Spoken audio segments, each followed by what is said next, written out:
Wir kommen zu den Lineups. Wir beginnen mit der Lineup der Heidenheim Heideköpfe.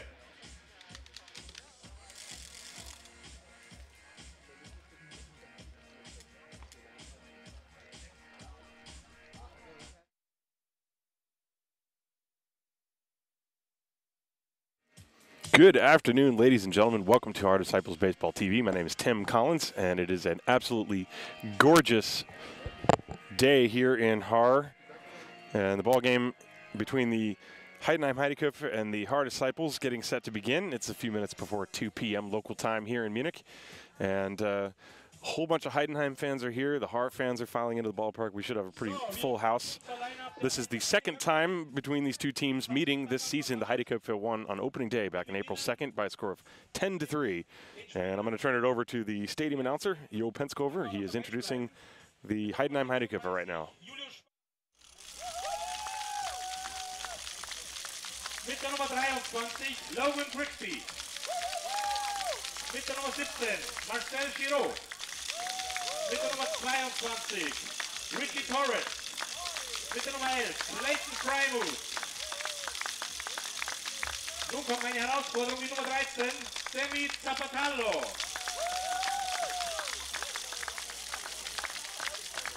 Mit der Nummer 1, Konstantin Holt. Mit der Nummer 28, Patrick Seifried. Mit der Nummer 5, RJ Heifli. Mit der Nummer 12, Holger Gößmann. Und mit der Nummer 30, Johannes Trupp. Und nun zur Starting Lineup der Heidenheim Heideköpfe. Die Nummer 9, Philipp Schulz. Die Nummer 27, Jay Patchy. Die Nummer 42, Gary Owens. Die Nummer 39, Mitch Nilsson. Die Nummer 14, Simon Gühring. Die Nummer 16, Ludwig Glaser. Die Nummer 7, Sean Larry. Die Nummer 41, Tristan Huller. Und Starting Pitcher, die Nummer 3, Luke Summer.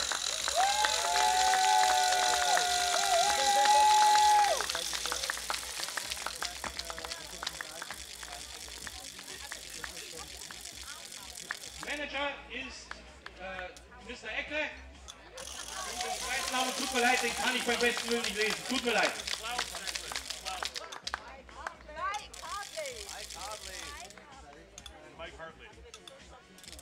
Vielen Dank. Der zweite Coach ist Mike Hartley.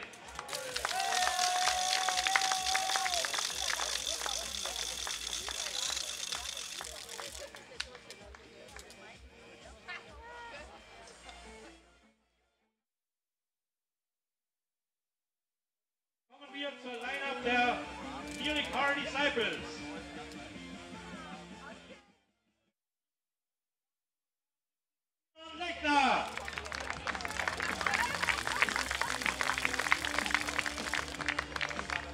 Die Nummer 6, Titus von Kapp. Die Nummer 32, Michael Flick. Die Nummer 26, Max Leidinger.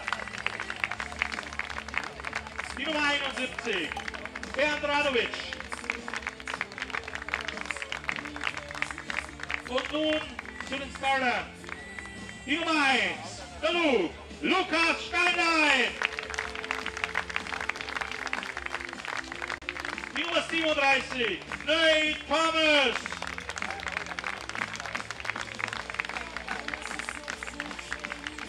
Die Nummer 27, Christoph Sigi Ziegler. Die Nummer 34, William Thorpe. Die Nummer 67, Miguel Pinero. Die Nummer 9, Ruben Angel Manriquez.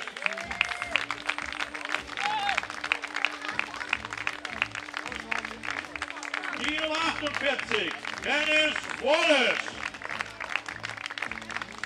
Die Nummer 22, David Wallace. auf dem Mount heute die Nummer 10, Jan Tomek.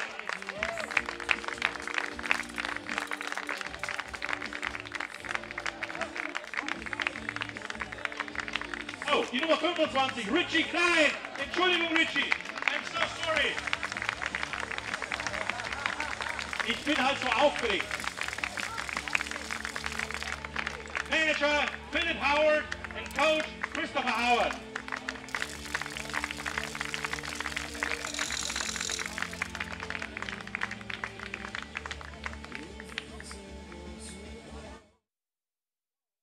Schon bereit für die Plate Conference?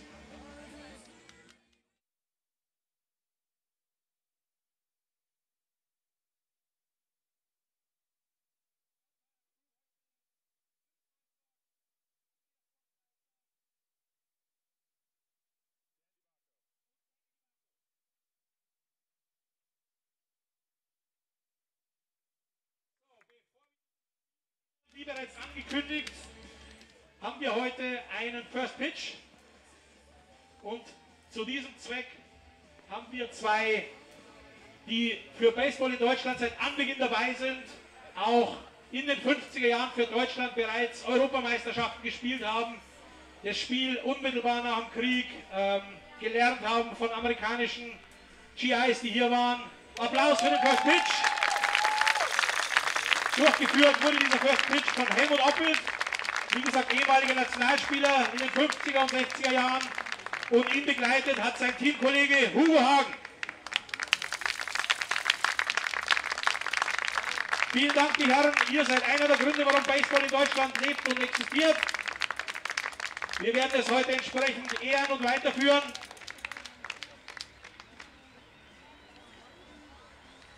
Herzlichen Dank und nun an beide Teams. Gutes Spiel, viel Spaß und an die Zuschauer, genießt den Sommertag. Well, you heard the intro, ladies and gentlemen. We had a lovely beginning of the ball game, both teams being announced and ceremonial first pitch being thrown out. And the ball game is going to start probably about 5-6 minutes after 2 p.m., but that was already planned beforehand because they wanted to have that ceremonial first pitch thrown out. There you see the umpires and the coaches. Philip Howard of the Disciples and Mike Hartley is back coaching with the Heidenheim Heideköpfe. He was a team coach in 2014, then he went to the Netherlands. He's also been the national team coach of Team Croatia. Of course, he's a former Major League pitcher. And so he is back in Heidenheim, at least for now. The Heidenheim Heideköpfe, they play today. They have to go to Mainz tomorrow, and then next week they're going to have a full schedule in Rotterdam, as they will be the lone representative from Germany in the European Cup competition. And so they have been stocking up. They brought back Ricardo Torres. Luke Summer is here. Apparently Pete Sakaris might also be coming back. And so the Heideköpfe are stacking their pitching, and the Haar Disciples are going to take the field as this ball game is going to begin. Jan Tomek is going to take the mound for the Haar Disciples, and he'll be backed up defensively with a defense that looks like this. Ruben Manriquez is playing third base. Miguel Pinheiro is playing shortstop. Richard Klein, the second baseman. Dennis Wallace is playing first. David Wallace, his brother, is playing left field. Nate Sean Thomas in center field. Luke Steinlein is in right. Behind the plate and catching is William Thorpe. The lineup that Tomek is going to face looks like this, and it's a little bit different. This is the first time that I have ever seen anybody other than Simon Gühring catching for the Heidenheim Heideköpfe. Of course, I only see about 4 of their games per year, going back for the last 5 years. But still, Philip Schultz is going to be in the leadoff spot. He's a switch hitter, and he's going to be catching today. Jay Pecci playing third base, also a switch hitter, batting second. Gary Owens having a fantastic year, 8 home runs, leading the Bundesliga. He's playing center field and batting third.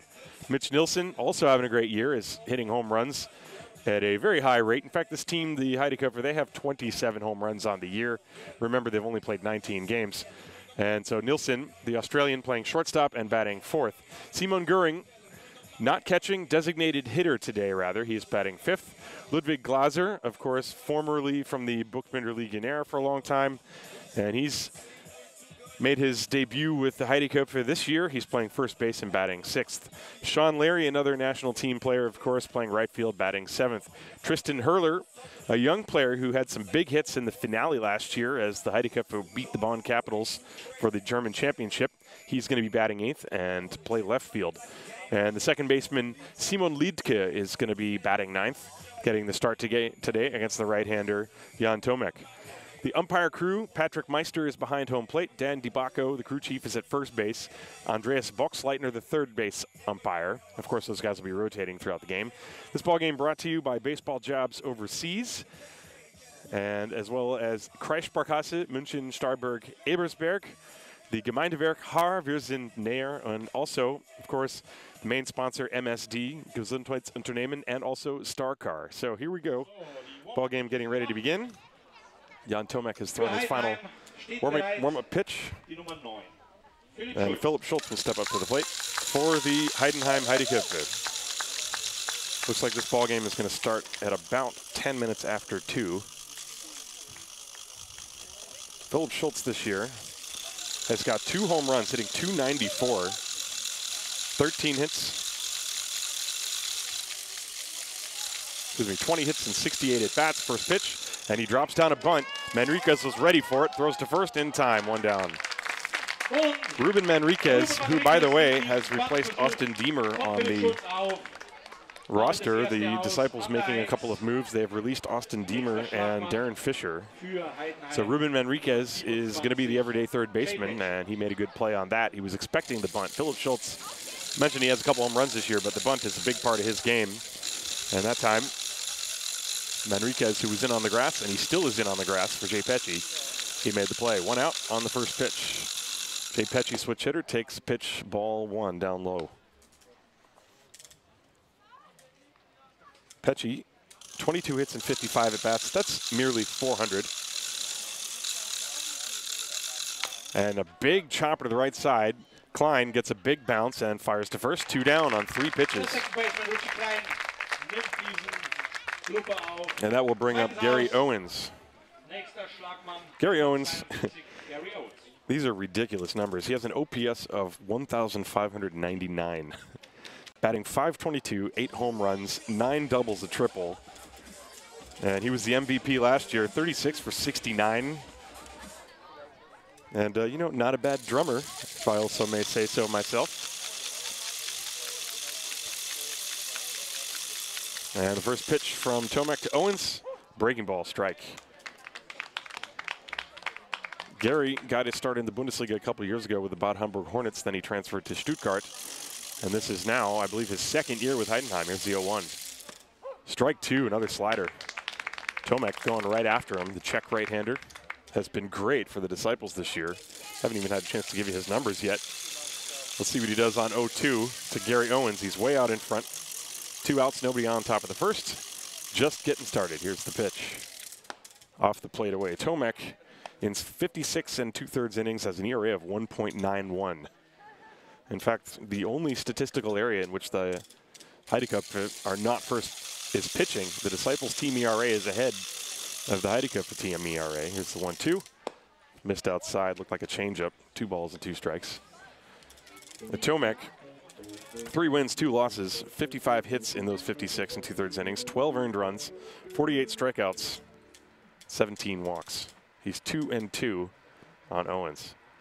A big chopper, right side. Thorpe pounces on it. It's a foul ball. And Owens will come back. Gary Owens a couple of weeks ago was the player of the week in the Bundesliga. I think he had 4 home runs in 5 games against Mannheim or something ridiculous.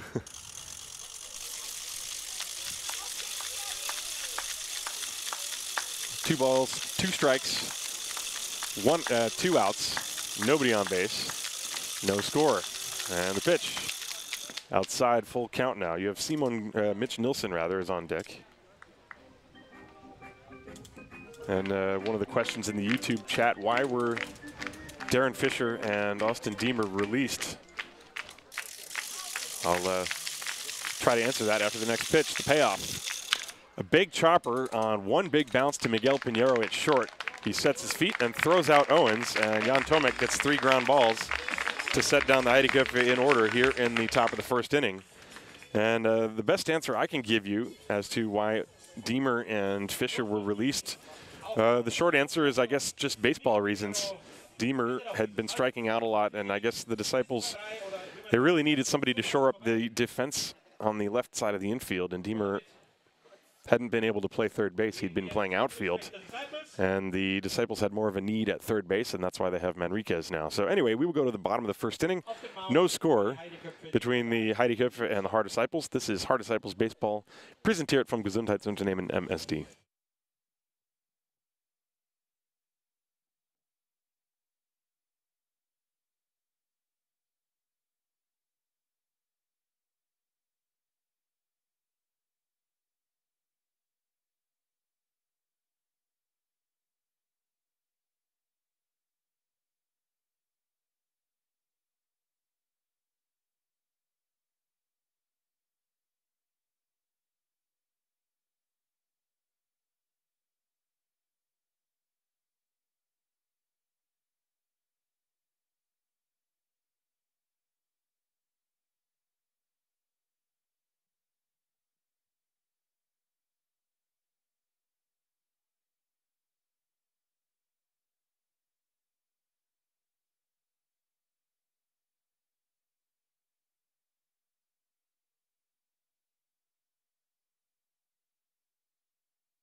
We go to the bottom of the first inning, no score, and on the mound is the 32-year-old left-hander Luke Sommer. He's got a dual passport, longtime member of the German national team. He has not been with the Heideköpfe for a few years, but he made his return last weekend. He's only got 2 innings under his belt so far this year, and former Cubs farmhand, played AAA back in 2010. He's also pitched in the Netherlands. He's been a 2-time MVP of the Bundesliga South, and so he's back with the Heideköpfe, and he's going to face the lineup that looks like this. Steinlein, Nate Sean Thomas, and Chris Ziegler batting 1, 2, 3. Thorpe, Klein, and Pinheiro 4, 5, 6. Manriquez, and then the Wallace brothers 7, 8, 9. And the first pitch to Steinlein is down and away, ball 1. We are underway. Sommer, he's a left-hander who's got nasty movement, at least in his peak he did, nasty movement on his pitches. There's a line drive base hit left field off the bat of Steinlein, and he is aboard to start things here in the bottom of the first inning. Luke not wasting any time. Take a look at the pitch. Well, I was asking around, you know, how much. I don't really know if Sommer has been active as a player. I know he went back to, I believe, to Oregon, where he's from. He had been working as a firefighter and also built a house for his family, something that I read on Baseball Reference. So I don't know how much he's been pitching the last few years, but here he is. Nate Sean Thomas will turn around and bat right-handed with Steinlein at first, and the first pitch, curveball in there for a strike. Thomas hitting at 286. He's got 18 hits and 63 at-bats. Steinlein on first base, being held on by Ludwig Glaser. 1 strike. Bottom of the first inning, no score. And the pitch. And a bunt attempt. It is fouled off to the right. That's strike 2. Defensively for the Heideköpfe, it looks like this. Pesci at third, Nilsson is at short, Simon Liedke at second, Ludwig Glaser at first. Schultz behind the plate, Tristan Hurler in left, Gary Owens in right. And Gary Owens is in center, Sean Larry is in right. No balls, 2 strikes on Nate Sean Thomas. Steinlein not going. The pitch is right there on the outside corner, back to our breaking ball. And Thomas is out. Take a look at this pitch again on the replay.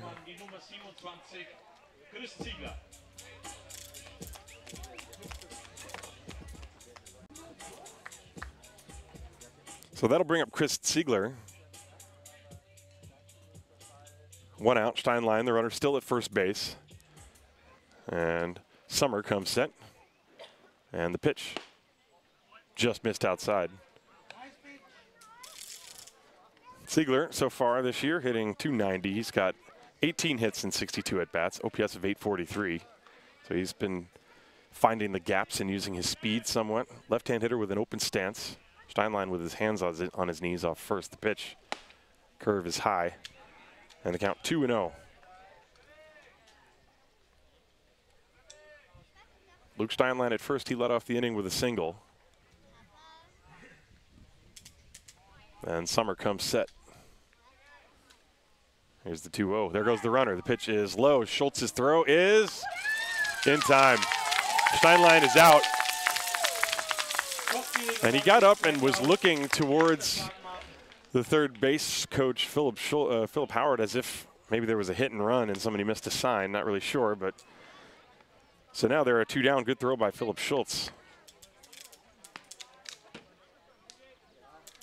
And so the count 3-0. The pitch is inside for ball 4. So an ill-timed caught stealing. Disciples could have had 2 on with 1 out. Instead, they have 1 on and 2 out. And that'll bring up Will Thorpe. Thorpe this year, .339, 19 hits and 56 at-bats, including a couple home runs. And he steps out for a moment. He has not faced Summer as far as I can remember. This is Thorpe's 3rd year in the Bundesliga.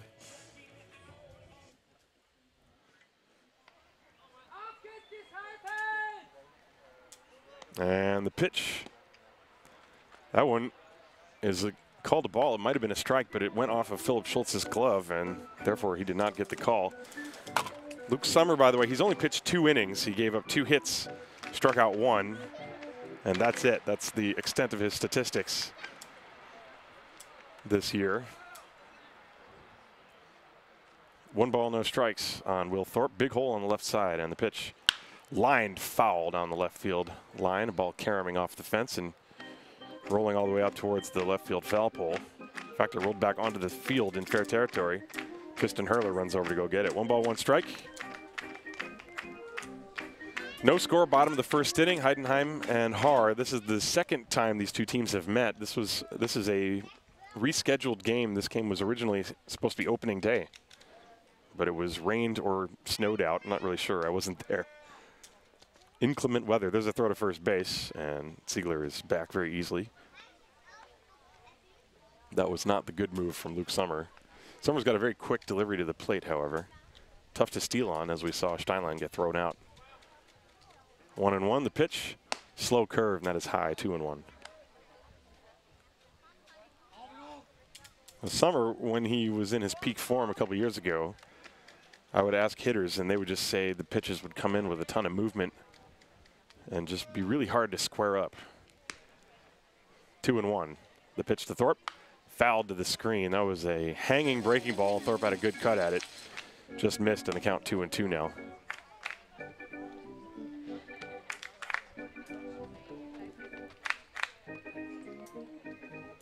The Heideköpfe have a loaded bullpen. They've got Ricardo Torres, R.J. Hively, Julius Spann, Johannes Krum. 2 balls and 2 strikes to Will Thorpe. The pitch. Hit in the air to right field. This is blowing towards Sean Larry, who's underneath it and makes the catch. Fly ball off the end of the bat, and that ends the inning. Leadoff single turns into nothing. No runs, 1 hit, no errors, 1 man left on base. At the end of a full inning of play, no score between Heidenheim and Haar. This is Haar Disciples Baseball, präsentiert von dem Gesundheitsunternehmen MSD.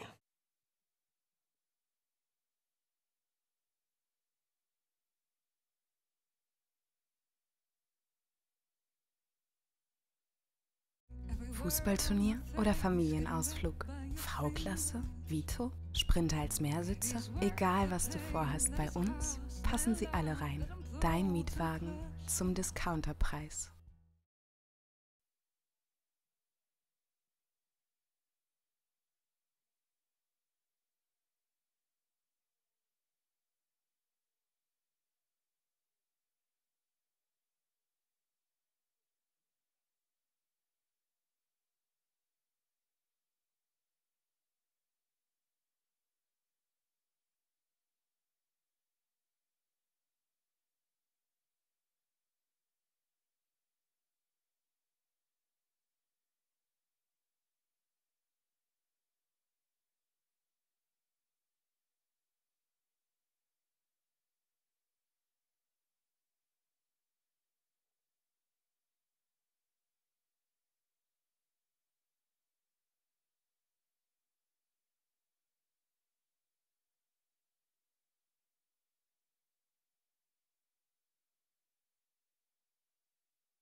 Und am Schlag für die Heideköpfe die Nummer 39, Mitch Nilsson. We go to the top of the second inning. No score between Heidenheim and Haar. My name is Tim Collins. I hope you're enjoying your day wherever you may be, listening on YouTube or on meinsportradio.de.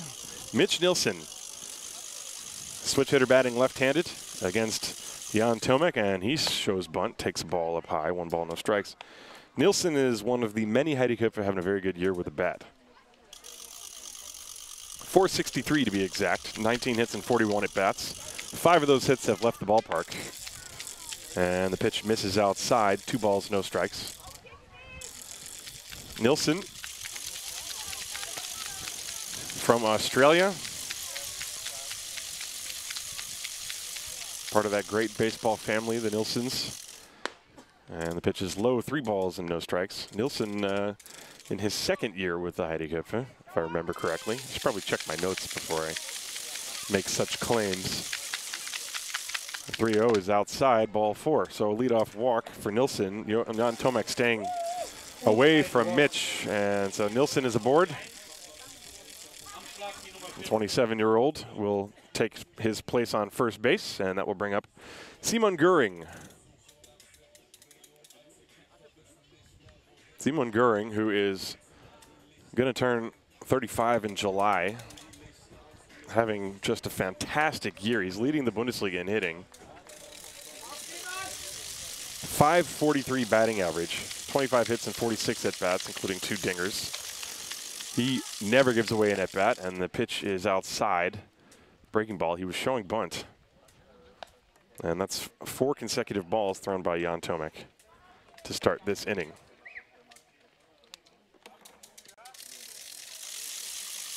You hear the wind-up toys. Those are the Heidenheim fans. They've got their own sound. 1-0 on Simon. And he squares the bunt, takes the ball inside. I think we might see him do that again until Tomek throws a strike at least. Mitch Nilsson is on first base. He walked. Jan Tomek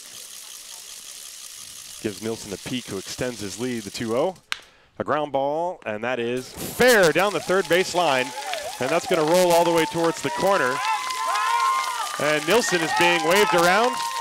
Klein's relay throw to the plate is not in time, and it is 1-0 Heidenheim on an RBI double off the bat of Simon Gühring. Ball just creeping over the line. And it also looked for a moment like David Wallace in left field was going to try to let that ball roll and go out of play, but the ball did not. There's a line on the chalk down there. And if the ball had rolled to the left of it, it would have been a ground rule double. Nilsson would have had to stay at third, but the ball banged off the fence and came back towards fair territory.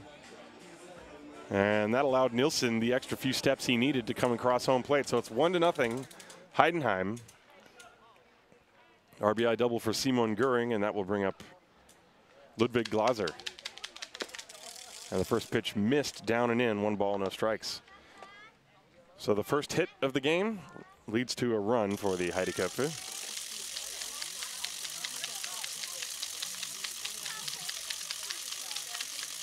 And the next one on the way.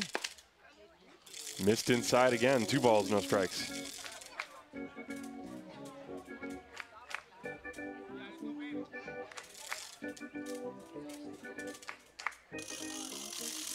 Gühring off second base, there's nobody out. 1-0 Heidenheim. Here's the pitch. That's high, 3-0. Tomek falling behind.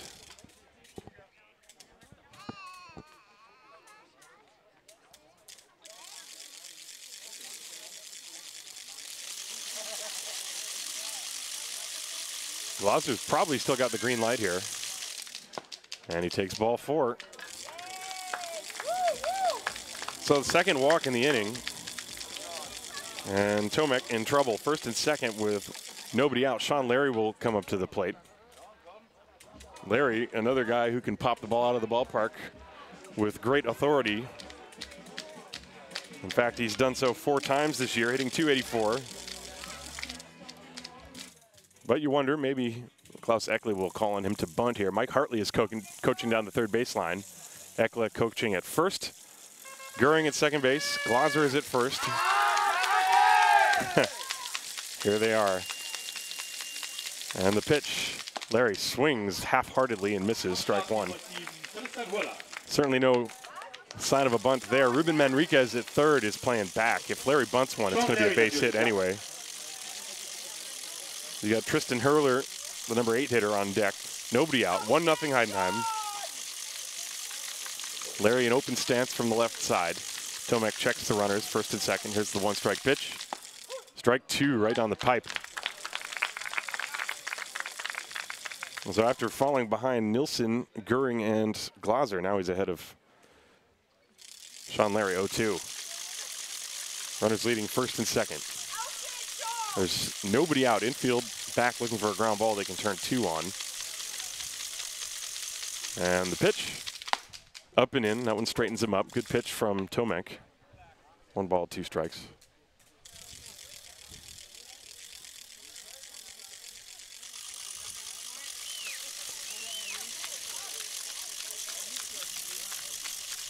One ball, 2 strikes. Runners on first and second. Glaser and Gühring. Nobody out. Here's the pitch. Swing and a miss. He struck him out. Oh, nope, foul tipped.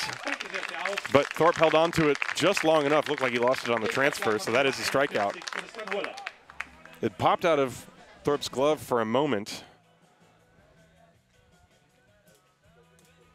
And that will bring up Tristan Hurler, the left-hand hitter. Yeah, you can see the ball clearly in possession by Will Thorpe. So Tristan Hurler hitting .217, 13 for 60, left-hand hitter. That was the first strikeout, and Tomek lifts the leg and looks at Gühring on second base.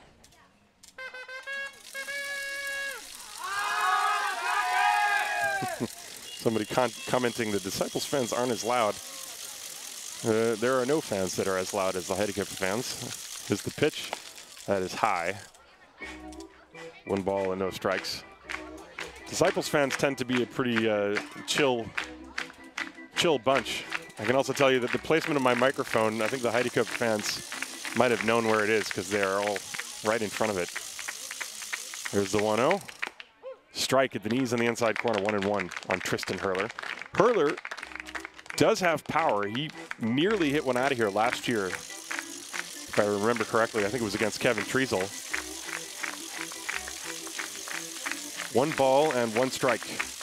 Gühring at second, Glaser at first, not being held on. Here's Tomek checking the runners, and the pitch. Swing and a miss, strike 2. Fastball away. Hurler was pulling off of it. And the count now 1-2.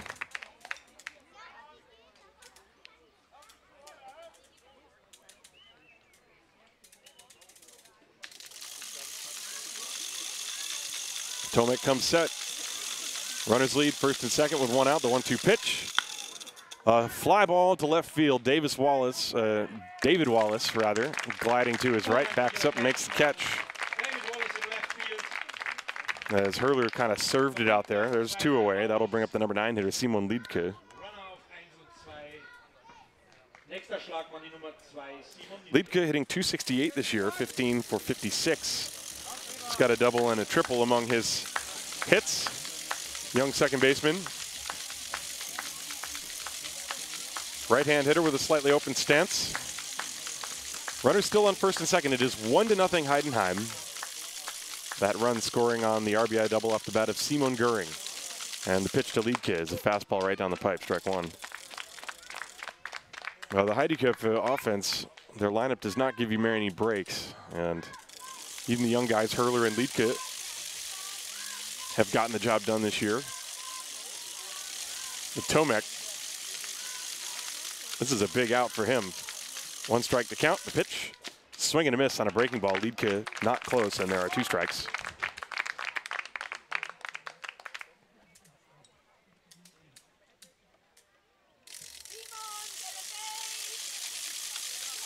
No balls, 2 strikes. Gühring at second, Glaser at first. 2 outs, 1-0 Heidenheim. We're in the top of the second inning.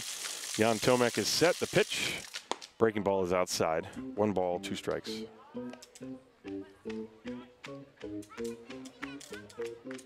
Another gorgeous day here in Munich.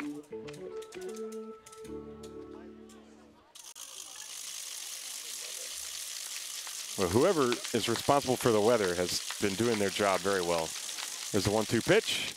Curve, a little bit high. Liedke was fooled by the pitch, but it was out of the strike zone. And the count now even, 2-2.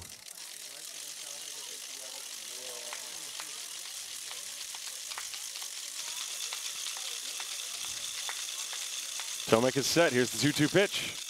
That one is called strike 3. Breaking ball. Liedke knew it.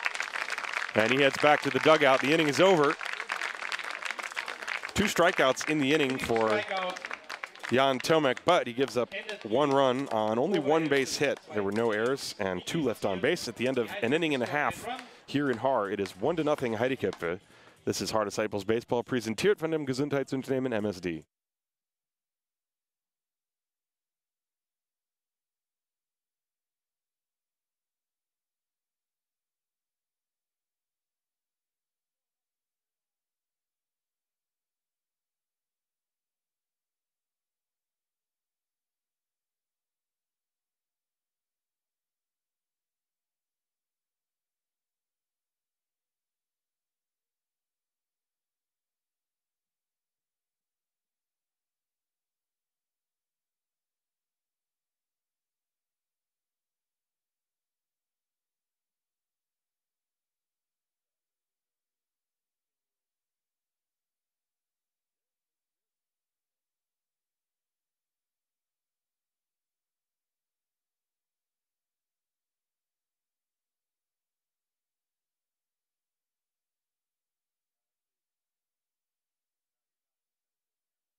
We go to the bottom of the second inning, 1-0 Heidenheim, and it will be 5, 6, and 7. Richie Klein, Miguel Pinheiro, and Ruben Manriquez coming to the plate against Luke Sommer, who gave up a single and a walk, but nothing else in the first inning. And his first pitch to Klein is high, ball 1. Sommer works from the extreme third base side of the rubber. And the pitch, Richie checks his swing, takes a strike. Klein hitting at .266, 17 hits and 64 at-bats. He has only drawn 3 walks on the year. There's a 1-1. Check swing, he went too far, 1 ball, 2 strikes. That pitch was dropping, and Klein was way out in front of it.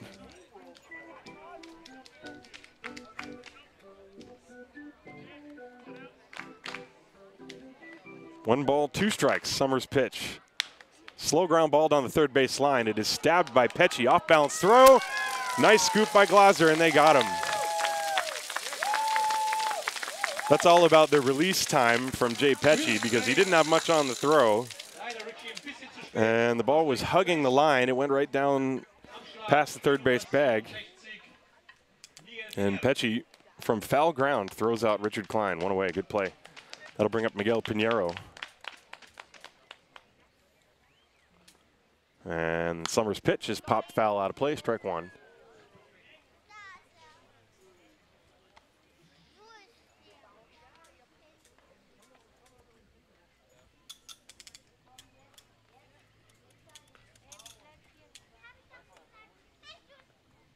And Sommer's next pitch is low, 1 ball, 1 strike.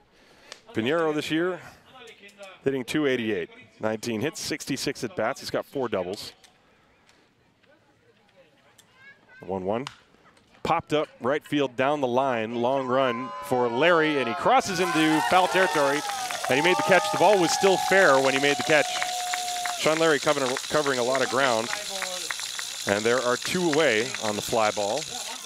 That'll bring up Ruben Manriquez. Manriquez, 47 years young, got the game-winning hit in the second game of the doubleheader last weekend. Native of Venezuela. And Ruben, 8 for 18 so far. So he's been very sure-handed. He actually, I mentioned it before, as the pitch to him is inside and low, ball one. Reason he's on the roster over Austin Deemer is because of the defense. The Disciples having all kinds of problems with the infield defense this year, and Manriquez figures to help in that department. The pitch is a strike at the knees, 1 ball, 1 strike.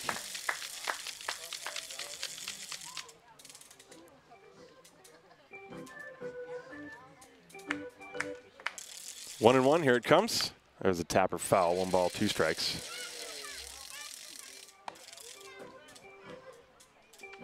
We got 2 down in the inning. Bottom of the 2nd inning, Luke Sommer on the hill for the Heideköpfe. Ahead of Manriquez 1 and 2. The pitch, line drive into center field. That's a base hit for Manriquez.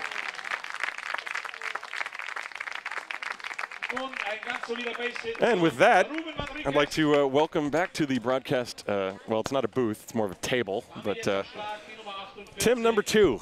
Tim Williford, how you doing, Tim? Hey, Tim. What's up, Tim? Everybody? We can just refer to each other as Tim. The whole, like, just Tim. What do you think about that, Tim?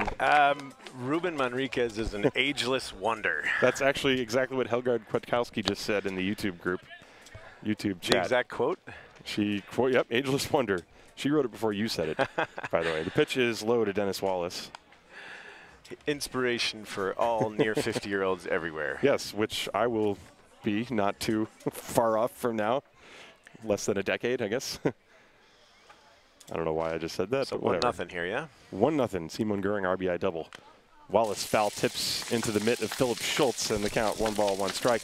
Dennis has shown some signs of life with the bat in recent games. He's gotten a couple of big hits last weekend against Stuttgart, but overall the number is still not great for him.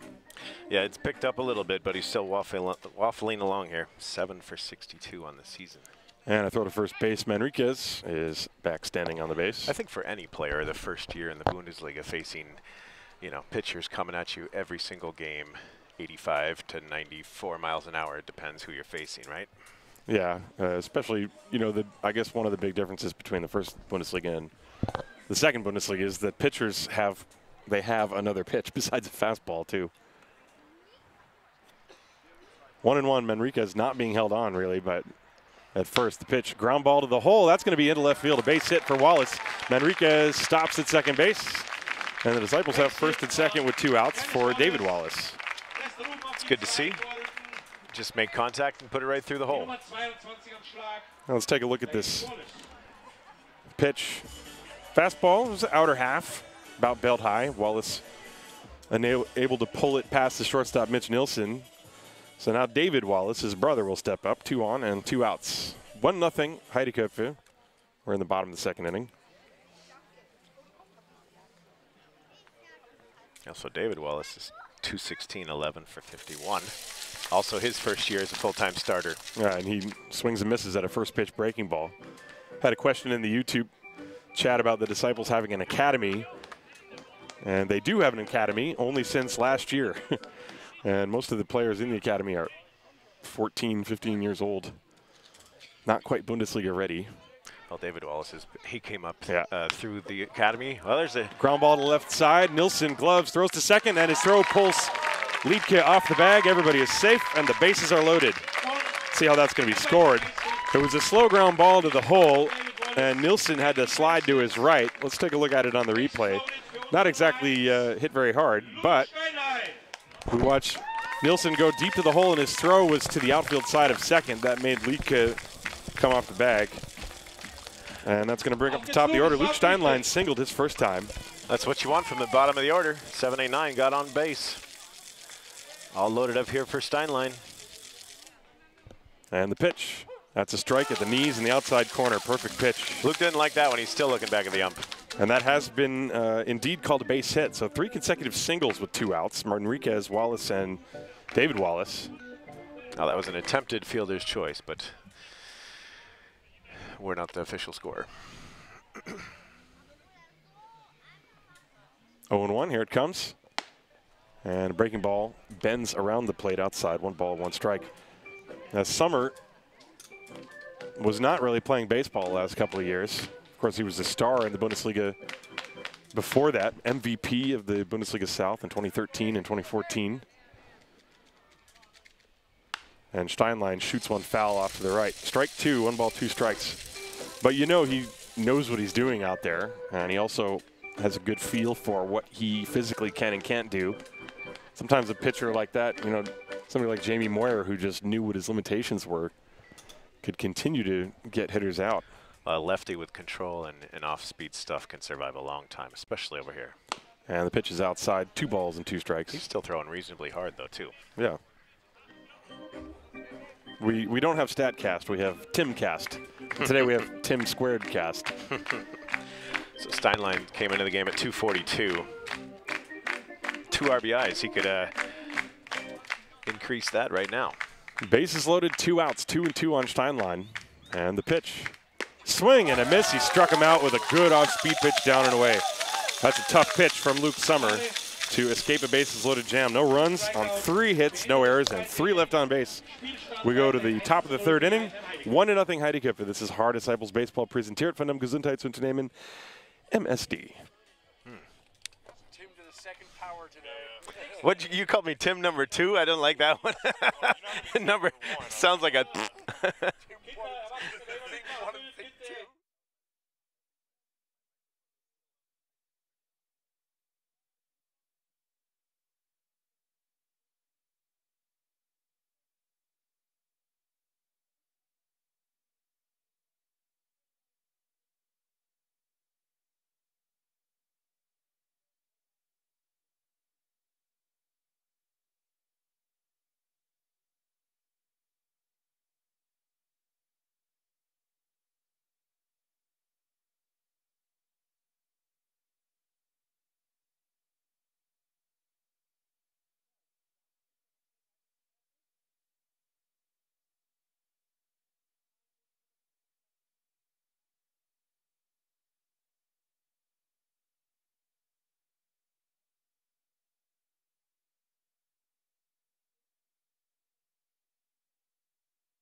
We go to the top of the 3rd inning. It is 1-0 Heidenheim, and a pitching change for the Haar Disciples. Max Leidinger will come on.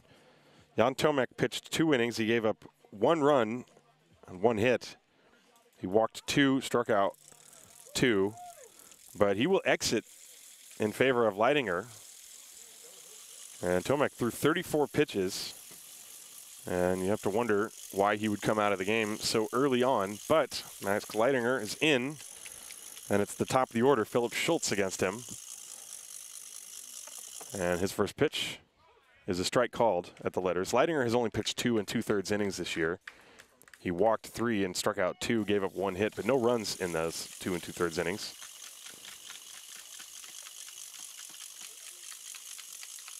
Oh, and 1 on the switch hitting Schultz. Popped up, left side. Foul territory, long run for Pinheiro. He will not get there. Pinheiro and David Wallace both chasing after that ball. So we have to wonder if everything is okay with Jan Tomek.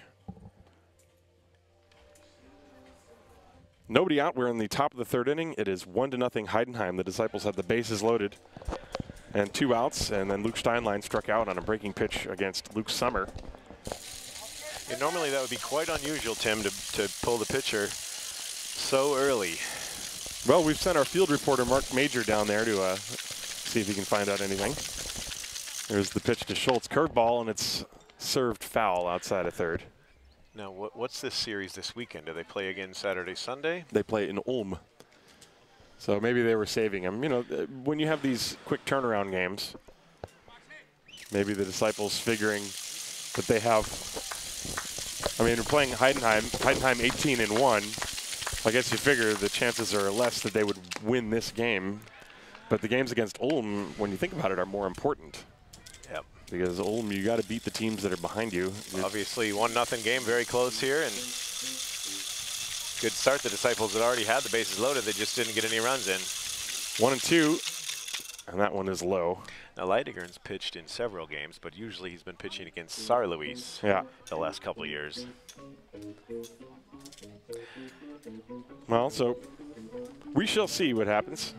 Leidinger is about 27 years old. He came up in Berlin pitching up there and came down here 2 years ago and joined the Regionalliga team and pitched excellent. That's a line drive base hit to right field, a hanging breaking ball, and Philip Schultz knocks it into the outfield for a leadoff single.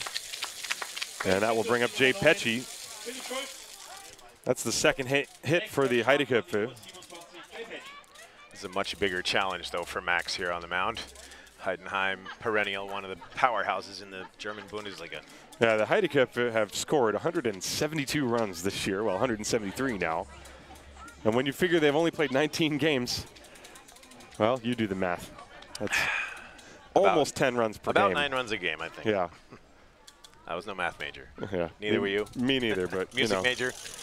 Music and math are closely related, one would think, but nope. Schultz with a big leadoff first, and he has to dive back as Leidinger checks on him. Dennis Wallace is the first baseman. Richie Klein at second base is back. Pinheiro at short is also playing back. Shading Pecci a little bit up the middle. Manriquez way off the line at third. Pecci uses the whole field with great regularity. And the pitch is taken up high.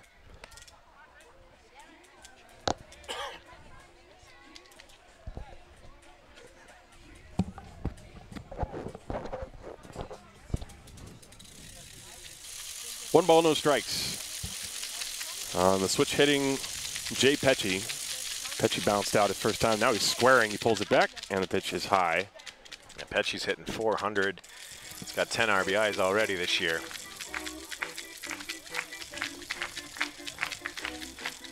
Now, Pecci is another guy you could use the term ageless wonder. I believe he's 40. Is he now? 2-0. Yep. There's a strike, 2 balls and 1 strike. Age is just a number, as Ruben Manriquez is showing us. And the Pecci is going to be 42 in September. But he certainly hasn't declined. Maybe his throwing arm a little bit, but we saw that great throw that he made in the second inning against Richie Klein. There was another pickoff attempt.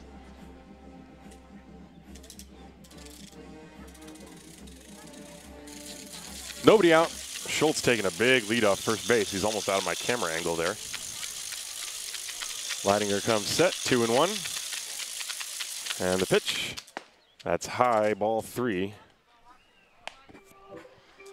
Well, the Heideköpfe, they can beat you with patience. They can beat you with good old-fashioned bashing as well.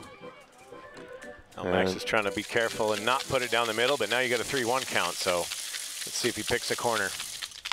A chopper right back to Leidinger. He goes to second. There's one. The relay to first. That's a double play. Double play. Right back up the middle to Leidinger. Had turned around, had plenty of time to wait for the shortstop to get there. Well, double play. On a 3-1 pitch, no less. Pecci just got jammed on that pitch.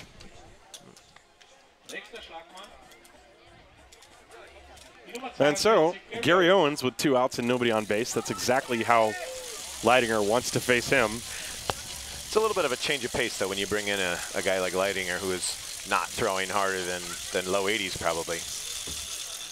That pitch is low. And the count 1 ball, no strikes on Owens. Owens grounded to short his first time.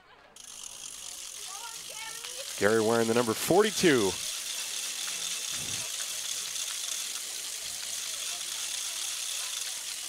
And the 1-0. Hit on the ground to the left side. Diving stop by Pinheiro from the outfield grass. He throws to first, not in time. Owens had started to round and then had to straighten up his pass to first base. He thought that ball was going to get to the outfield. In the grass, on the ground, no way for Miggy to throw him out, but a nice stop. Yeah. So that'll bring up Mitch Nilsson. Nächster Schlagmann, die Nummer 39, Mitch Nilsson.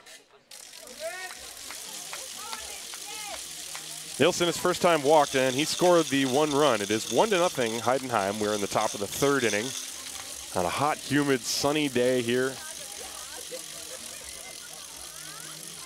The last day of May, 2018. It's nice in the shade, but it is 80 something out there today. Beautiful day. Yes.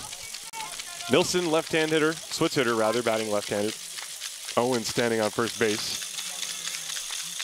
And the Rattlesnakes coming out. Here's the pitch. That one is in there for a strike.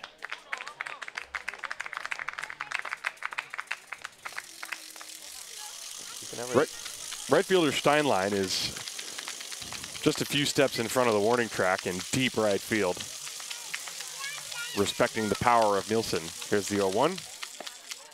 And it's up high for ball 1. 1 ball, 1 strike.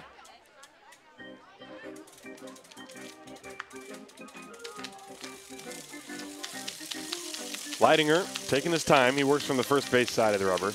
Checks on Owens at first. 1-1 the count. He comes set. And the pitch. Popped up foul territory. Manriquez chasing. Won't get there. That ball lands. And that is strike 2.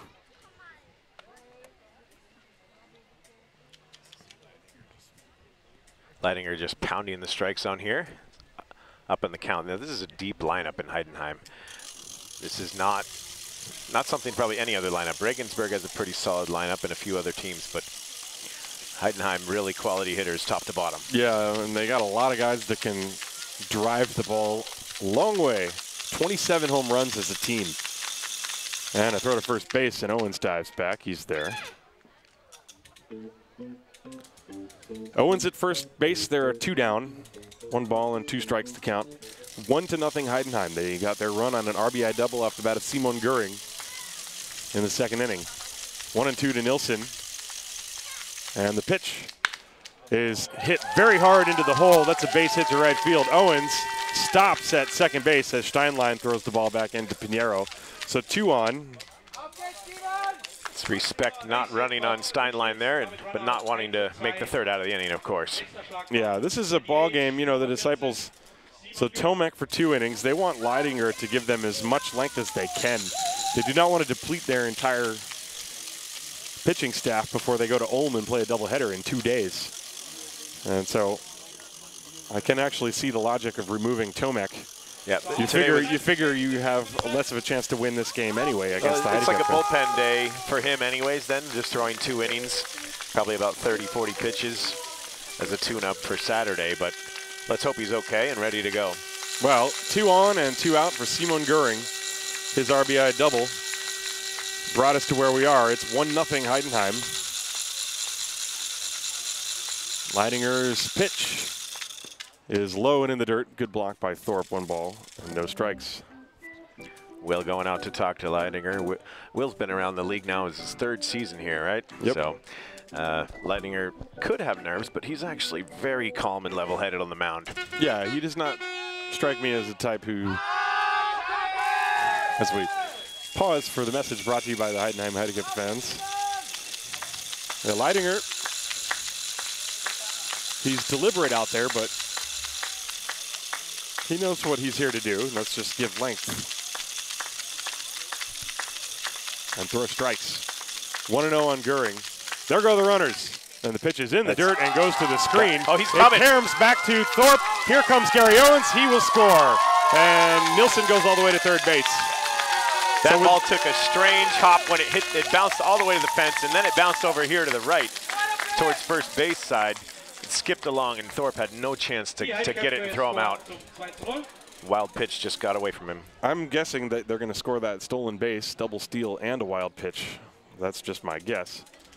So it's 2-0 Heideköpfe. The count is 2 balls and no strikes on Gühring, and now Nilsson is at third. Let's see if Leidinger can come back at him right here. And the 1-0. That's low. Excuse me, that was a 2-0. Now the count is 3-0. Infield is back. It's 2-0 Heidenheim.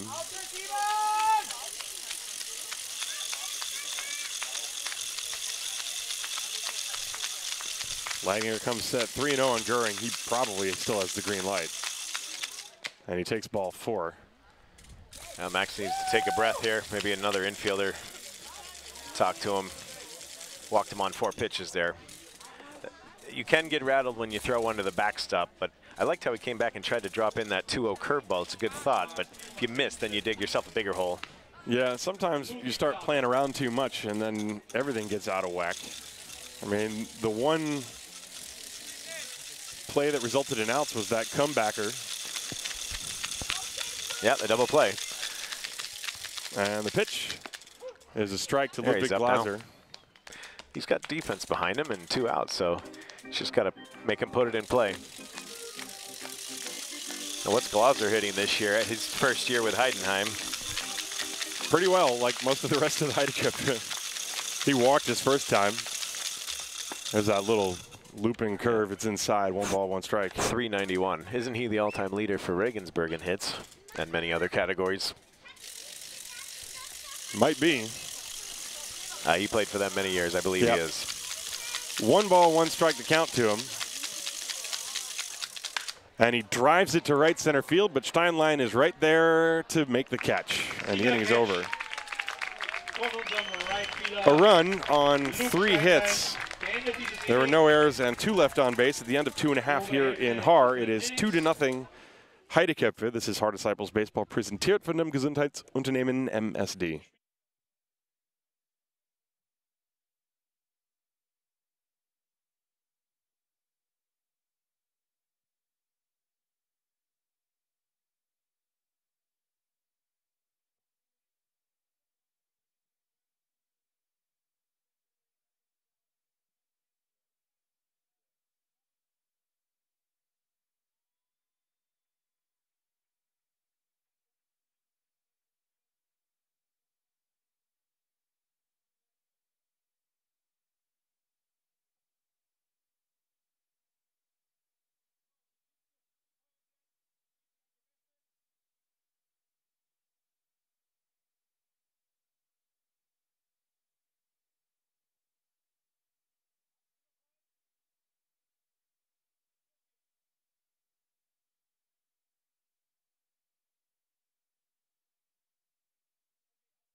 Bei 1 geht's los.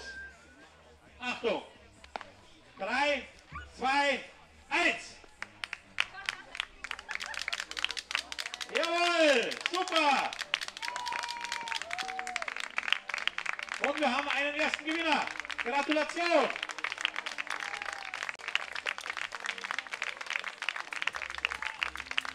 Drei, zwei, eins, los!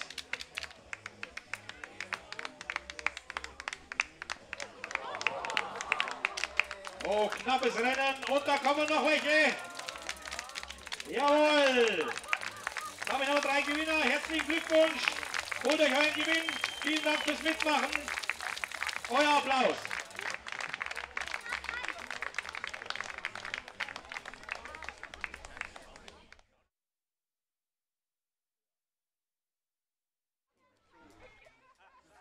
Welcome back to the bottom of the 3rd inning. Tim Collins and Tim Williford for you here from Haar Disciples Ballpark at the Sports Park Igelfing in Haar, which is the suburb of Munich in the state of Bavaria in the country of Germany on the planet of Earth. I guess just give you all the details, you know. Just would like to make sure everybody knows exactly what planet we are broadcasting from, because sometimes it seems as if we might be on another planet. We're not in Plattsburgh anymore, Tim. No. We're not. No, we're not. We're not in Vermont anymore either. That's for sure. We were just flying over Burlington, Vermont, and Lake Champlain a few days ago. Yeah, what a coincidence. We both got the same name. We're both kind of from the same part of the country, from the U.S. anyway. But you're from the left side. I'm from the right side. On the pitching mound. You're talking about the and the lake. The lake, yeah, exactly. But still all East Coast. I mean, you know. But whatever. We can forgive you for being a Red Sox fan. Nate-Sean Thomas will step up to the plate. Do you like how I cut you off there? That was good, right? Nate-Sean Thomas against Luke Sommer. Sommer with a 2-0 lead. Thomas struck out looking his first time. And the pitch is popped foul back here. Look out, everybody. That's the strike. The ball hit a tree and came back. And a few people were surprised by that. And Nate's hitting 286 so far this year. Be nice to get him going on a tear in the second half. There's the 0-1. Swing and a miss way out in front of an hack. off-speed pitch, 0-2.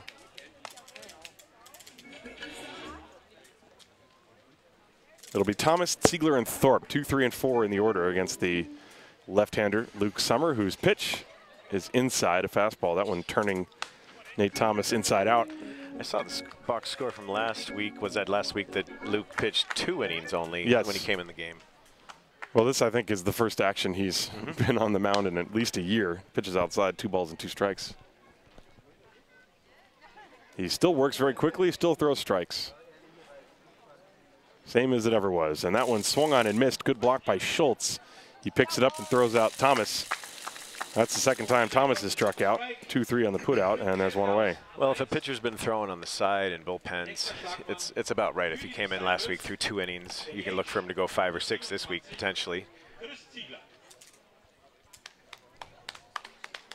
Chris Ziegler walked his first time and was stranded on first base. Ziegler, left-hand hitter, open stance. And Summers' pitch is swung on and missed. Sommer looks like he's been taking more and more off with each inning. He's really been going to the off-speed stuff. He never leaves the pitching rubber. He's always ready, and here's the 0-1. Curve, and it's in for strike 2. So far, nothing but junk from Sommer to Ziegler. Well, he's one of the dangerous hitters here on the Disciples. Pitches in the dirt. 1 ball, 2 strikes, trying to get Ziegler to chase after an off-speed pitch. Chris will sometimes go lunging at those pitches. 1-2, Summers' pitch on the way. And he got him. And it was the off-speed pitch. Nothing straight in that at-bat from Sommer to Ziegler. Everything had some kind of wrinkle in it. Well, that looks like a little dead fish changeup down and away or something. It's dealing carefully to their number 3 hitter, right? Yep. And now Thorpe. That was the 4th strikeout, by the way, for Luke Sommer. 2-0 Heideköpfe. We are in the bottom of the 3rd inning. Will Thorpe hitting 339. He's the only regular hitting 300 right now. The Disciples' offense has not been exactly tearing the cover off the ball. There's a little squibber hit up the first base side. Foul. Strike 1 on Thorpe. Well, they have 4 regulars hitting 286 to 292, so they're kind of all grouped in there. And then Will's at 339.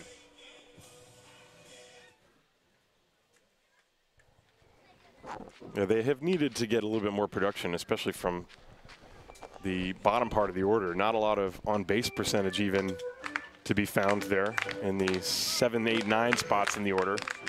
And those walks can be very important, even though there's low batting averages. Pitch to Thorpe. Hit in the air to right center field. Long run for Sean Larry back towards the warning track, and he runs it down. Well, Will gave that one a ride, but it hung up there too long, and Larry tracked it down. Yeah, he was trying to go with those off-speed pitches and hit one pretty well, but turns into a 1-2-3 inning for the Heideköpfe at the end of 3 complete. It is 2-0 Heidenheim. This is Haar Disciples Baseball. Präsentiert von dem Gesundheitsunternehmen MSD.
Welcome to the top of the fourth inning. Heidenheim 2, the Haar Disciples nothing.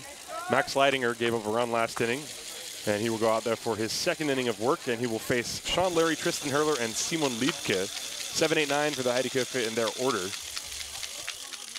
see if Max can keep him in the game from this deep Heidenheim lineup. Sean Larry hulking in the batter's box. He's ready. The first pitch is low, ball 1. Larry struck out against Jan Tomek his first time. So Heidenheim only has 1 loss on the season. I'm sure you talked about this, but they're really quite a few games in front in the Bundesliga South. Yeah, they lost that one game to the Mainz Athletics. A high pop-up into right field. Steinlein is waiting for it to come down, and he's got it for the first out. Got under that one. Yeah, you could say that. That was a mile-high pop-up into right. That'll bring up Tristan Hurler, flat out to left field his first time. 1 out, nobody on base.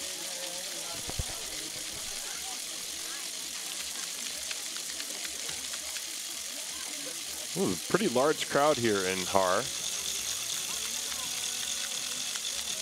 Leidinger is set, ready to go to work against the left-handed hitting Tristan Hurler. And that pitch is in for a strike, little looper curveball that just kind of drops in there. No balls and 1 strike.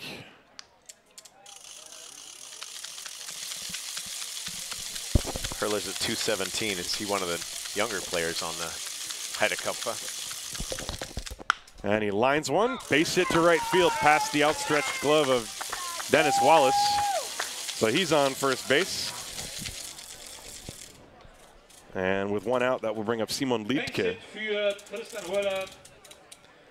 So Tim, would you say that Heidenheim is the Yankees or the Red Sox of the Bundesliga? Always a powerhouse. Maybe more the Yankees with the high payroll. They have a big sponsor in Voigt. And there is no rebuilding up there. Like Regensburg had a down year last year rebuilding and focused on their academy, and they're doing really well this year. Heidenheim never has a down year. Yeah, it certainly doesn't seem that way. I mean, I guess the one place where you could draw a distinction, first you take a look at the runner. First, Simon Liebke at the plate. The runner was going, the pitch is fouled back, strike 1. You know, if you're going to think back to like the early 2000s, the Yankees versus Red Sox, the Red Sox were like the bearded, crazy party team, basically.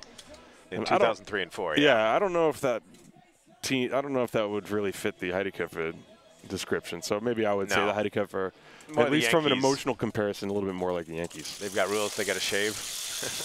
Well, I don't know about that. Gary Owens has a beard. 0-1 on Simon Liebke. The pitch, that's low. No, 1 ball and 1 strike. That would apply more to this year that the Red Sox have the biggest payroll. And the Yankees have actually their farm system coming through, quite a few young players in the infield.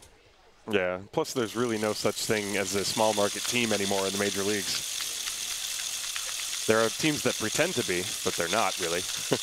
There's a 1-1, runner's going, the ball is tapped weakly back to Leidinger. He shovels it to first. There are 2 down. Hurler will make it to second base. Another PFP play, pitcher's fielding practice. Easy play for Leidinger. That ball was just tapped off the end of the bat from Simon Liebke. So Liebke is now 0 for 2. That'll bring up the top of the order. Philip Schultz. Schultz 1 for 2. He grounded out his first time, and then he singled. He was the first man Leidinger faced, so now Leidinger has gone 1 time through the lineup against the Heideköpfe. He's given up 4 hits and a walk and a run thus far.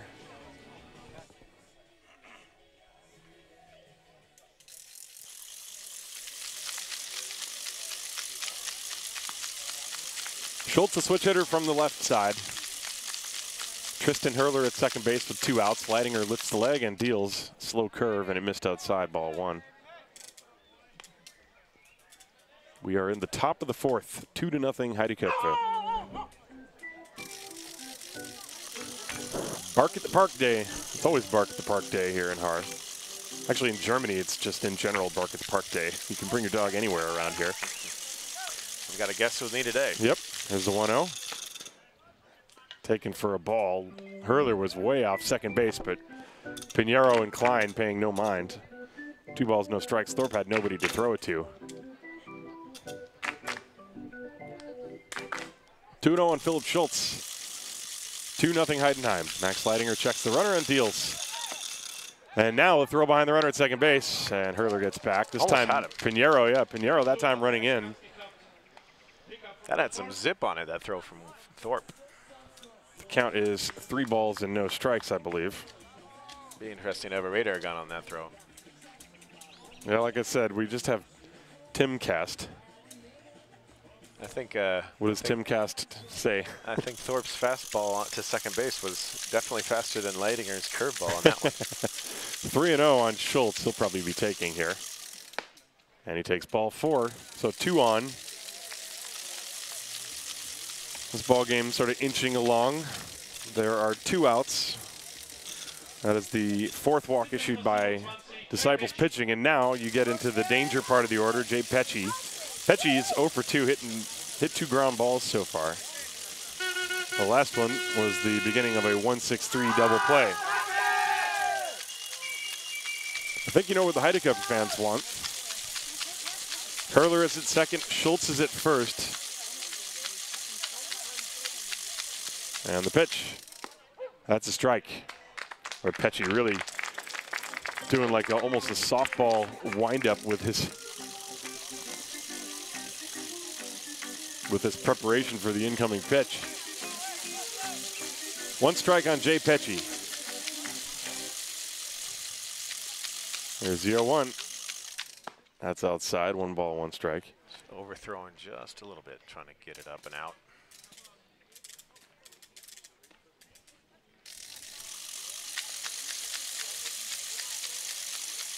You really lean on your catcher in this situation with a pitcher that doesn't have many innings in the Bundesliga yet. 1-1 to Pecci. And he lifts a pop-up to short right field. Steinlein coming in. Klein going out. Steinlein with the call and the catch. And the inning is over as Leidinger pitches around a walk and a base hit. No runs, 1 hit, no errors, 2 left on base at the end of 3.5 innings of play here in Haar. It is 2-0 Heideköpfe. This is Haar Disciples Baseball. Präsentiert von dem Gesundheitsunternehmen MSD.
We go to the bottom of the 4th inning. It is 2-0 Heideköpfe. Luke Sommer still on the mound for the Heidenheim Heideköpfe.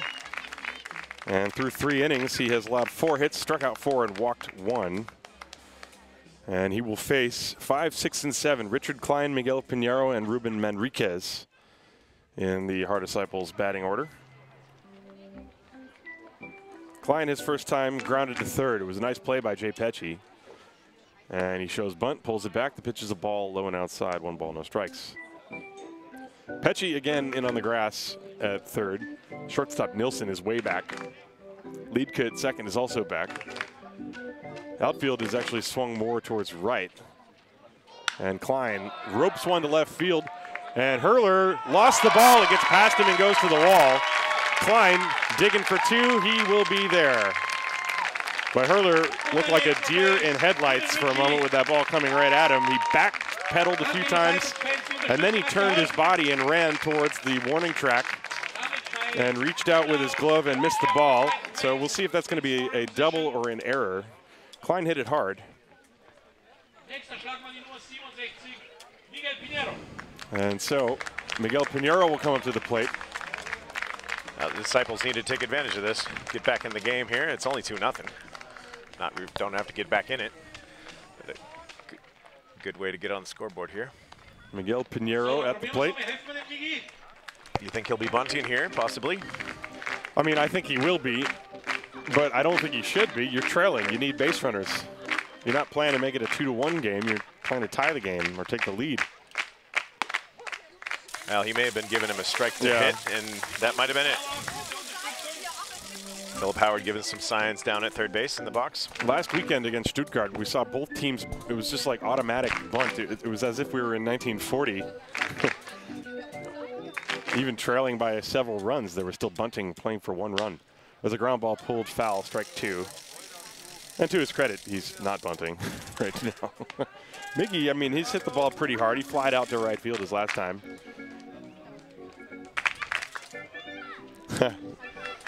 Question in the YouTube chat, are bench clearing incidents a thing in the Bundesliga? I've seen it before. I've never seen an all-out fight, but I've seen the benches clear. About once a year you'll get into a brouhaha, but not usually punches thrown. Swing and a miss, strike 3. An off-speed pitch, mystifying Miguel Pinheiro, and there's 1 away. That is the 5th strikeout for Luke Sommer. Take another look at that pitch. And that's just been Luke Sommer's thing. He's throwing that pitch that's fading. It basically disappears on its way to home plate. And that'll bring up Ruben Manriquez.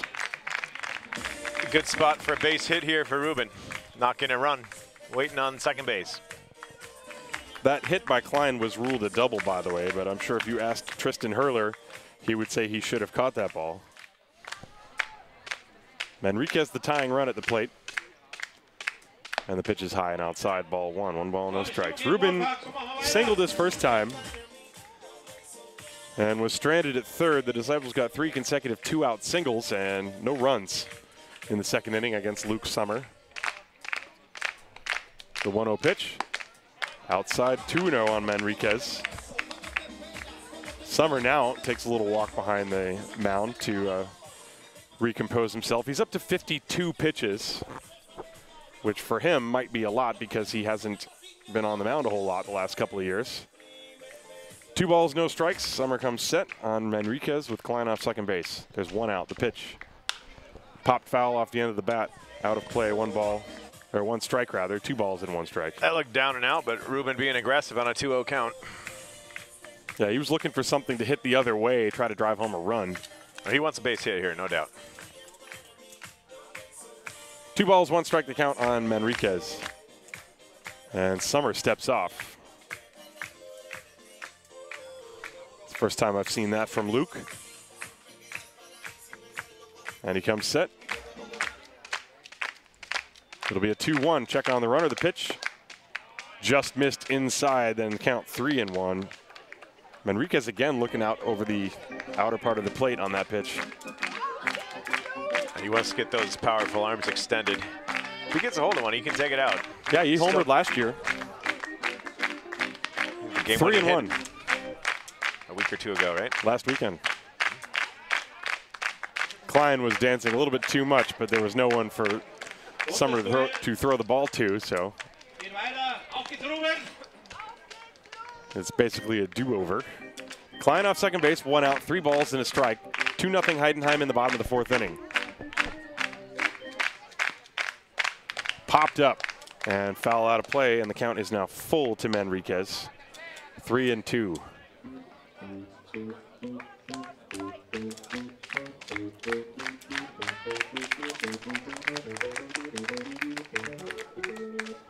Who's that organ player?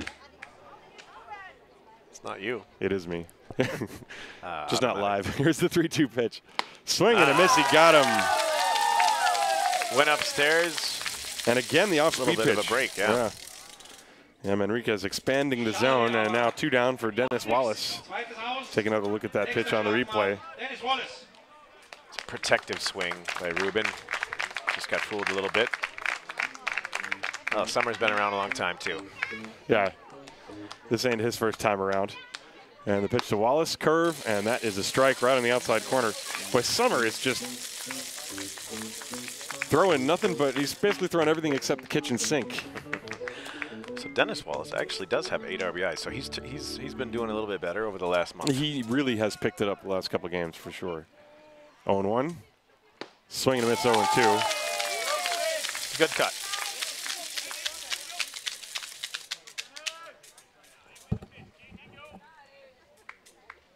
That's a tough spot as a hitter when you haven't seen the pitcher very much, and he has a big arsenal coming at you. No balls, 2 strikes. Wallace singled his first time. The 0-2. A little blooper to the right side. Liedke going out, and that ball lands. It's a base hit. Flying around third, he will score. I don't know if that was miscommunication or just a misread on the part of Liedke and Larry. That ball certainly seemed like it was up in the air long enough to be caught. Yeah, the second baseman looked like he didn't have a chance at it at all. I don't think he sprinted after it much, though, and the right fielder was way too deep on that. It fell in. RBI single for Dennis Wallace. Yeah, Wallace 2 for 2. It'll look like a line drive in the box score. And it's a 2-1 ball game now in favor of the Heideköpfe. That'll bring up the number 9 hitter, David Wallace. He also singled his first time. And the pitch from Summer, foul tipped at the plate, in and out of the mitt of Schultz, strike 1. Well, 0-2, I bet Summer would want that pitch back, but expect his defense normally to make that play. Yeah, watching Liedke go back, he certainly was not going full tilt. I'm not sure if he saw the ball. And Liedke had his hand in the air. It looked like he was almost calling for it, and you wonder if maybe that confused Larry. There's a pitch popped in the air to right field. Larry started back, now he comes in, and he will grab this one to end the inning. But the Disciples get a run, a couple of fly balls that probably should have been caught, the double by Klein and the pop fly single by Dennis Wallace. But 1 run, 2 hits, no errors, and 1 man left on base, and we go to the 5th inning. It is 2-1 Heidenheim. This is Haar Disciples Baseball, präsentiert von dem Gesundheitsunternehmen. Bless you. And MSD.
We're back. It is the top of the 5th inning. The Heideköpfe leading the Haar Disciples by a score of 2-1, and the Haar Disciples will use their 3rd pitcher, and it will be the 16-year-old Titus von Kopf.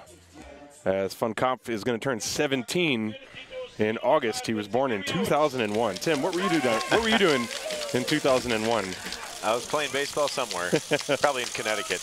Here's Gary Owens against the 16-year-old right-hander. He's set a few innings so far. The first pitch is inside, ball 1. He's going to face the heart of the order, so getting thrown in the deep end of the pool, I guess you could say. Owens, Nilsson, and Gühring. Yep. So Titus this is his 6th appearance of the year on the mound. 6 2/3 innings pitched. That curveball got away from him, but he'll figure it out. He's done really well for a kid with. He's got a lot of poise. He's given up 5 hits, 4 walks, 6 strikeouts, and only 2 runs in those 6 2/3 innings.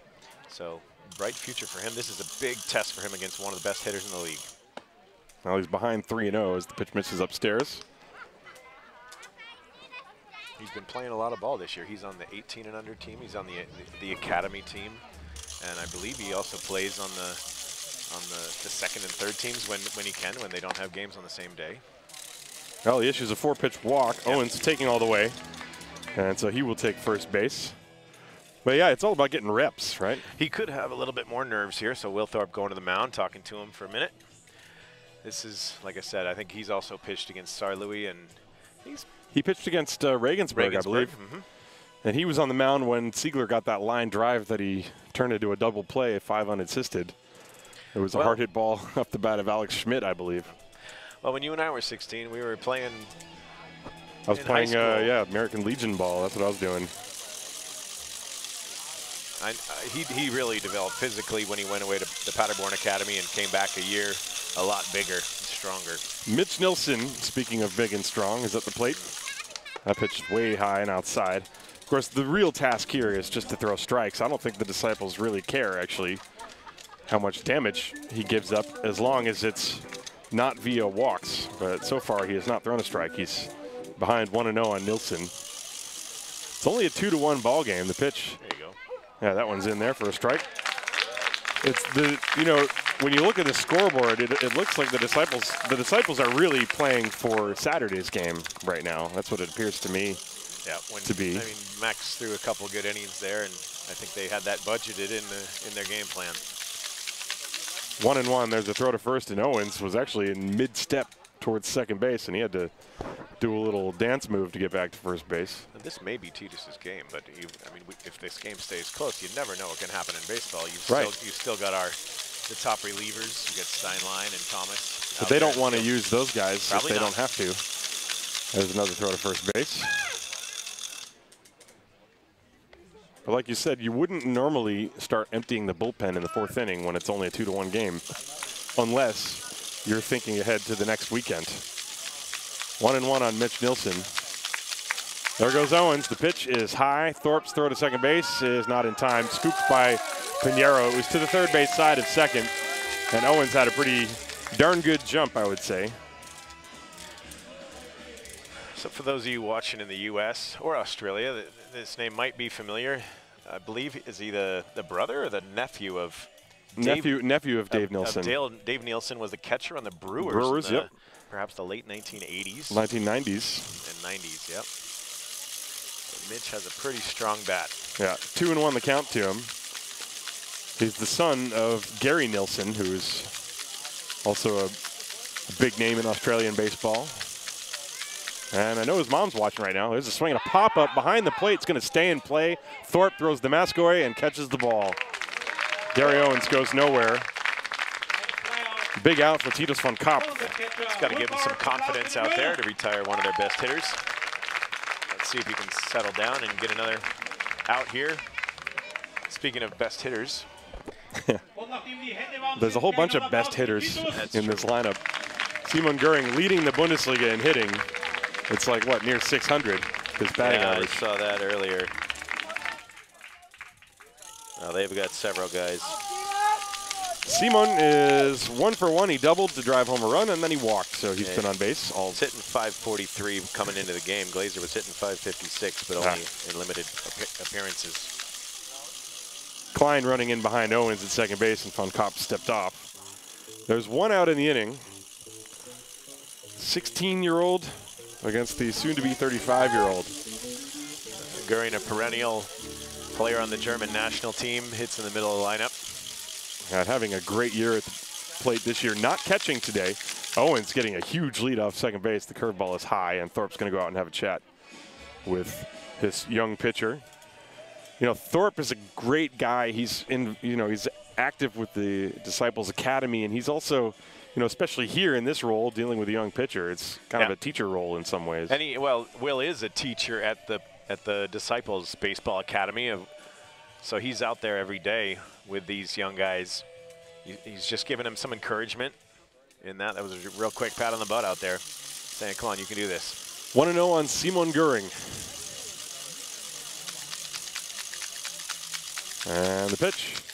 Fouled back right over our heads. And okay, so I'm always halfway ready for that ball to hit a branch and just come rocketing straight down onto my laptop. But since I'm still talking, that obviously didn't happen just now. You have insurance here on this equipment, Tim? Anybody want to sell me insurance? I don't even know how to say the word. Versicherung. Yeah, one of those words. Baseball broadcast Versicherung. Let's not switch into German today. Oh, that'd be fun. We could do that. 1 ball, 1 strike. We need Andreas for that, though. And a little cat and mouse between Gary Owens. And, well, it's actually more between Richie Klein and Titus von Kopp. Owens is just kind of standing out there. It's 2-1, by the way. The way this game is being played, you'd figure it's more like 9-1, but it's not. It's 2-1. Heideköpfe leading. Top of the fifth. And the pitch. That's way high inside. 2 balls and 1 strike. Yeah, they're giving him a steady diet of breaking stuff. Don't really want to give him a fastball on the plate. I mean, it doesn't get any easier with Ludwig Glaser on deck. You figure you might as well just throw the ball down the middle of the plate and take your chances that he hits it at somebody. Well, there's 7 guys in the field behind the pitcher. 2-1 the count. The pitch. There goes Owens for third. The pitch is taken for a strike. The throw is in time, and Owens is out.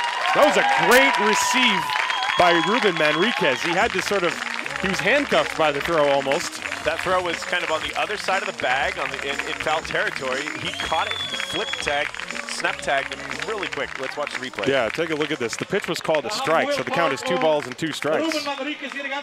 Little looping curveball, and Thorpe creating that lane by going in behind Simon Gühring, and a great throw, but really well received by Manriquez at third. And Owens got too greedy. So there are 2 down. Nobody on base, 2-2 on Simon Gühring. And here's the pitch. He got him swinging, and the bat goes flying into the dugout. Nice inning for Titus von Kopp against the heart of the lineup. Take a look at this on the replay. That ball went flying. There was kind of a collective whoa from the crowd, and then laughter after the bat sort of helicoptered over near. There's a photographer over there with a lens that looks like it costs about 75,000 euros. But it was not in any danger by that bat throw. So Simon Gühring strikes out, and Titus von Kopp a walk, but the caught stealing. No runs, no hits, no errors, and nobody left on base. We go to the bottom of the 5th inning. It is 2-1 Heidenheim. This is Haar Disciples Baseball präsentiert von dem Gesundheitsunternehmen MSD.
Luke Steinlein, top of the order, and then Nate-Sean Thomas and Chris Ziegler, 1, 2, 3 in the batting order against Luke Sommer, who's still out there, pitching with a 2-1 lead.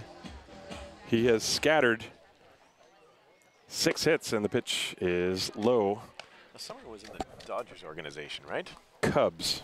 And he also spent a year in the Detroit minor league system. Okay. That was after his time in the Bundesliga. 1-0 the count to Steinlein, misses inside 2-0. Former manager for Heidenheim was Mike Hartley. He's back. Hartley is he's here today. He pitched in the major leagues for the Cubs. Some of those. I think also for the Dodgers as well. Bounced around a while, yeah. There's a strike, 2-1. Hartley, back in 2014, was coaching for the Heideköpfe. In fact, Hartley himself had come in and pitch a game against the Disciples. At the age of 53, he came on and remember he struck out Joey Dyke. Who was the best hitter in the Bundesliga that year. Pitch is low and away, 3-1. Well, it's like Ruben. If you know how to pitch, then you can still throw strikes, change your speeds, get a defense behind you. You don't have to strike everybody out. 3-1 on Steinlein, and a strike. Sommer has only walked 1 in the ball game. Speaking of throwing the ball over the plate,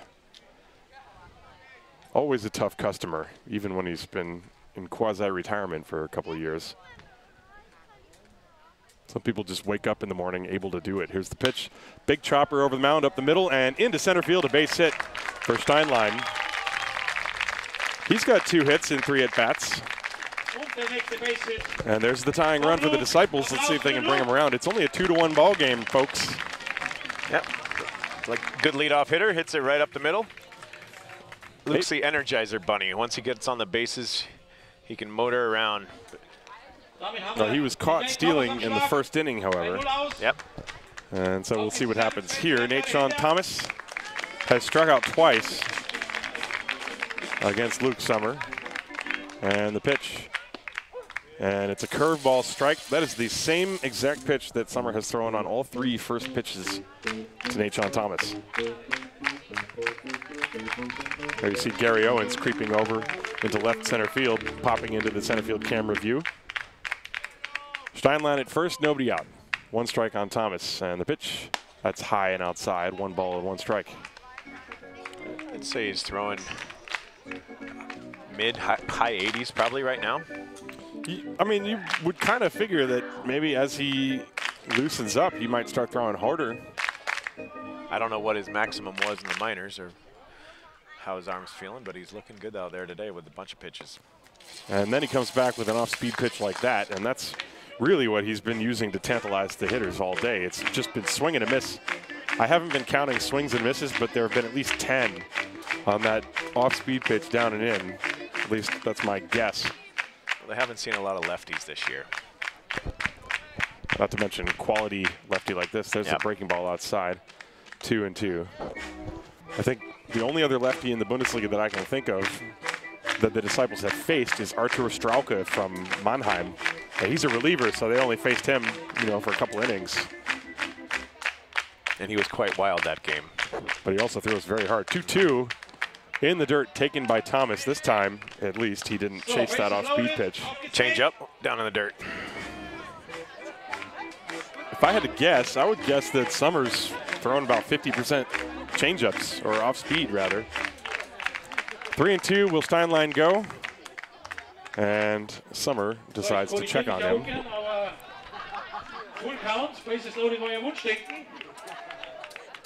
Everybody's having a good time here. I did not catch what the PA announcer said. I wasn't paying attention either, but just the atmosphere is great. Steinlein on first, not going. The pitch, swing and a miss. Strike 3. Thomas has struck out 3 times against Luke Sommer. That'll bring up Chris Ziegler. That is 7 strikeouts for Luke Sommer in the ball game. Luke Steinlein still on first base. Ziegler is 0 for 1. He struck out and walked. 2-1, the Heideköpfe leading. We're in the bottom of the 5th inning.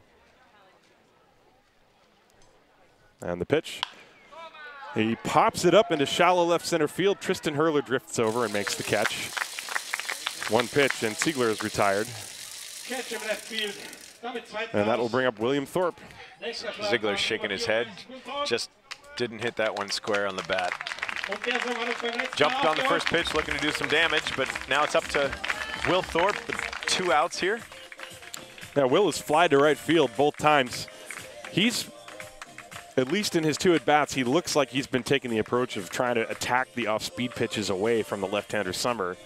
And Summer's been living by keeping the Disciples off balance, and Thorpe went up there with a game plan. You figure if you look for something to hit away, then you can stay on the pitch a little bit longer. At least that's the theory anyway. And a check on Steinlein at first. Little lollipop tossed over there. Will's leading the team in batting average and tied for the team lead in RBIs. Although who had the RBI earlier? Wallace. Okay. The pitch popped up. Right center field, Gary Owens and Sean Larry. This ball is going to drift to Larry, and he makes the catch to end the inning. So the leadoff base runner goes to waste for the Disciples. No runs, no 1 hit, no errors, and 1 man left on base. We are going to the 6th inning here in Haar. It is a tight ball game, 2-1 Heidenheim. This is Haar Disciples Baseball, präsentiert von dem Gesundheitsunternehmen MSD.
Welcome back. Haar Disciples Baseball, Tim Collins and Tim Williford. Tim 1 and Tim 2. Bringing you the game here. It is 2-1 Heidenheim. Hope you're enjoying your afternoon wherever you may be. It is absolutely gorgeous here. Just summer weather. We've had a summer already, and we haven't even technically started summer. Yeah, April is beautiful here in Munich. The best April in my 5 years Yeah, here. best in my 9 years here. Ludwig Glaser looks at a gravity curveball. That one's in for a strike. Nice confidence booster for Titus to go up against the most powerful lineup in the Bundesliga South and not give up a run last inning, working in and out of trouble. Drops the curveball in there, first pitch. Yeah, that's a gutsy move. Here's the 0-1. That one dropped low and outside. It'll be Glaser, Sean Larry, and Tristan Hurler, 6, 7, and 8 in the order for the Heideköpfe. They lead 2-1. So Glaser took a year out of baseball, right? Last year. Yeah, that's correct. And he's back. Retired from Regensburg. The pitch fouled away, and the count 1 ball, 2 strikes. He was part of that Regensburg dynasty up there for a while. Didn't they win 6 championships? They won 5 in a row. They won, I think, 6 another or one 7 years, before something that. like that. Yeah. But that ended in 2013. They have not won it since then. No, and last year they had 3 or 4 of their top players, Zierselmeyer and a few others. Chris Howard and Glaser all retired at the same time. So last year was a rebuilding year for them. Well, they've rebuilt. They're back. They've got a strong and young team. Pitch was low. The count 2 balls and 2 strikes to Ludwig Glaser, Luda, as he is known, former California Angels farmhand. 2-2. Hit on the ground to the shortstop Pinheiro. He gloves and throws to first. In time, there's one away. Well, Disciples have a different lineup this year as well. Speaking of rebuilding on the fly, perhaps, because they're solidly in third place in the Bundesliga South, but they've got a number of new starters this year. The Wallace brothers and Pinheiro came on the team last year, so adding in a few new players each year here in Haar. Yeah, and Manriquez was with the team also briefly last year, and he's back now.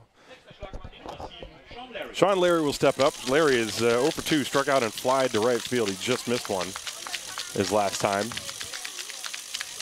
A national team player. That ball drilled to right field. It's not going to be high enough to get out of here, though. It bangs high up off that new net.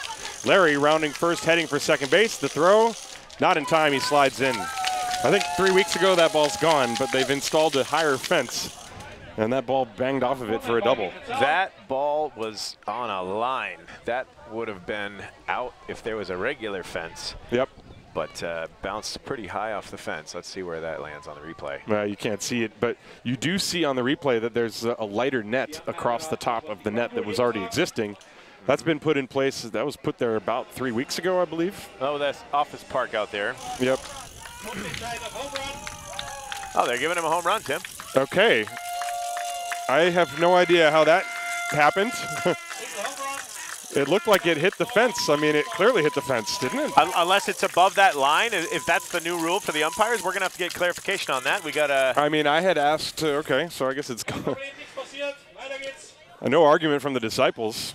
I guess maybe that must be a rule because there had been, at least when I asked Philip Howard about it a couple weeks ago when they were installing it. That's the only explanation. He said you have to hit it over, and that ball.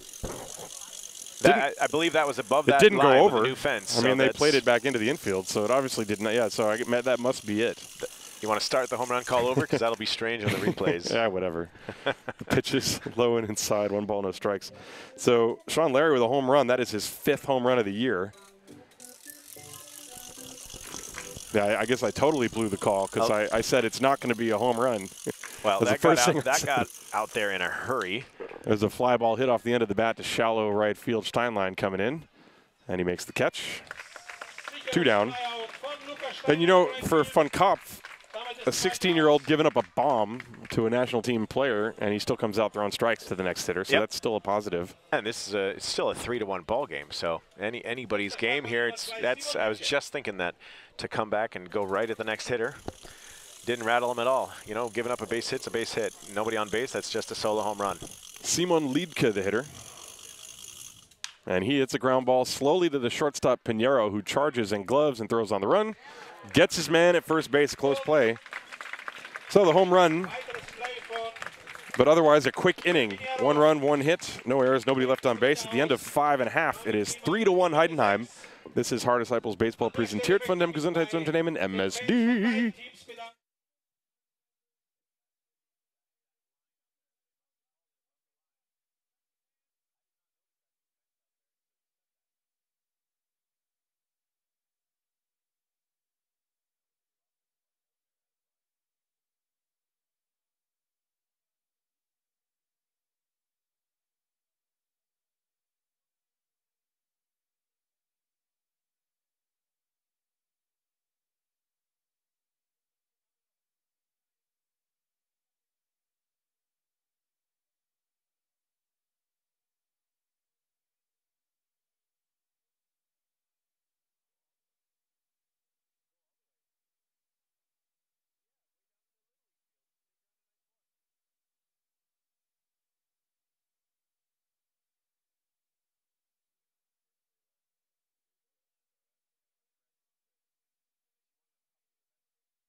Welcome back to the bottom of the 6th inning, and the new pitcher for the Heidenheim Heideköpfe, returning for the first time since last year, Ricardo Torres. And remember, we talked about how the Heideköpfe are loading up on their pitching staff in time for the European Cup. Ricky Torres, who was with them last year as their Game 1 starter, this is his first action this year, and the first pitch to Richard Klein is low for ball. I have no idea if he's been pitching in the States since last year or not. He was born in Germany, so he's a German citizen, but grew up in the U.S. Here's the 1-0 pitch. That's high, 2-0. So Luke Sommer went 5 innings, allowed 1 run on 7 hits, 7 strikeouts and 1 walk. He threw 75 pitches, and he was very good. Impressive outing for him, especially after his first start of the year last week was only 2 innings, but I was guessing he'd go about 5. He's in line for the win. 2-0. Fastball missed outside. Torres throwing hard at least. Yep. He's got some zip. Torres last year for the Heideköpfe pitched 46 2/3 innings, had an ERA of 4.05. So he was a dependable starter. He's coming in there around 90 right now. That's according to Timcast, right? Here's the 3-0. From my naked eye. That's Timcast. That's what it is. 3 balls and a strike. The pitch is a strike to Richie Klein.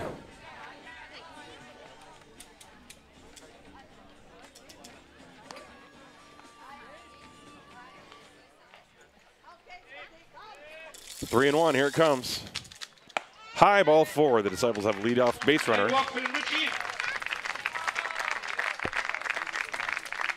And Helgard in the YouTube chat asking about the live stream in Rotterdam and also about Ricardo Torres. His mother is German, so that's why I know he's a German citizen. But Rotterdam had actually invited me to come and broadcast the games, and unfortunately, due to my actual job, I can't. There's a bunt, and it is fielded by Torres. He will throw to first base in time to get Pinheiro. Moving to second is Richard Klein. So the Disciples, again, giving away an out when they're trailing by 2 runs. That's what we were talking about a few innings ago, but this time it comes to fruition. Down 2 runs and bunting with Pinheiro, who leads the team in hits. Yeah, I don't get it, but whatever. That's what it is. Yeah, well, they're clearly playing, they're playing small ball. They're not really hitting the ball today, too, to be fair. Yeah, this is also true. Yeah, you're right. But, if Miggy gets on, then you could have a bunt. Yeah, but to get 2 runners in scoring position. Ruben is a dangerous hitter here, so there's a bunch of more ways you can score from second, that's for sure. Yeah. So Manriquez, who's 1 for 2 with a runner on second base. Richard Klein, 1 out. Bottom of the 6th inning, 3-1 Heidenheim. Popped up right side, foul ground, and it looks like it's going to stay in play for Glaser. He reaches out, he cannot make the play. The ball hit his glove. He was worried about running into the fence, and he was sort of shuffling along in foul territory, and it was also a concern of his that the ball might actually hit the dugout ceiling. He played third base for about 20 years, so he's on the other side of the diamond now. I wonder if he's had that much infield practice on that side. Ball's going a different way. A little bit of a wind kicking up, too. Yeah, the wind is blowing that direction as well. I think it surprised him how much it drifted. Another chance here for Ruben. No balls and a strike. The pitch. Low. 1 ball, 1 strike. Just missed. Good eye by Enriquez.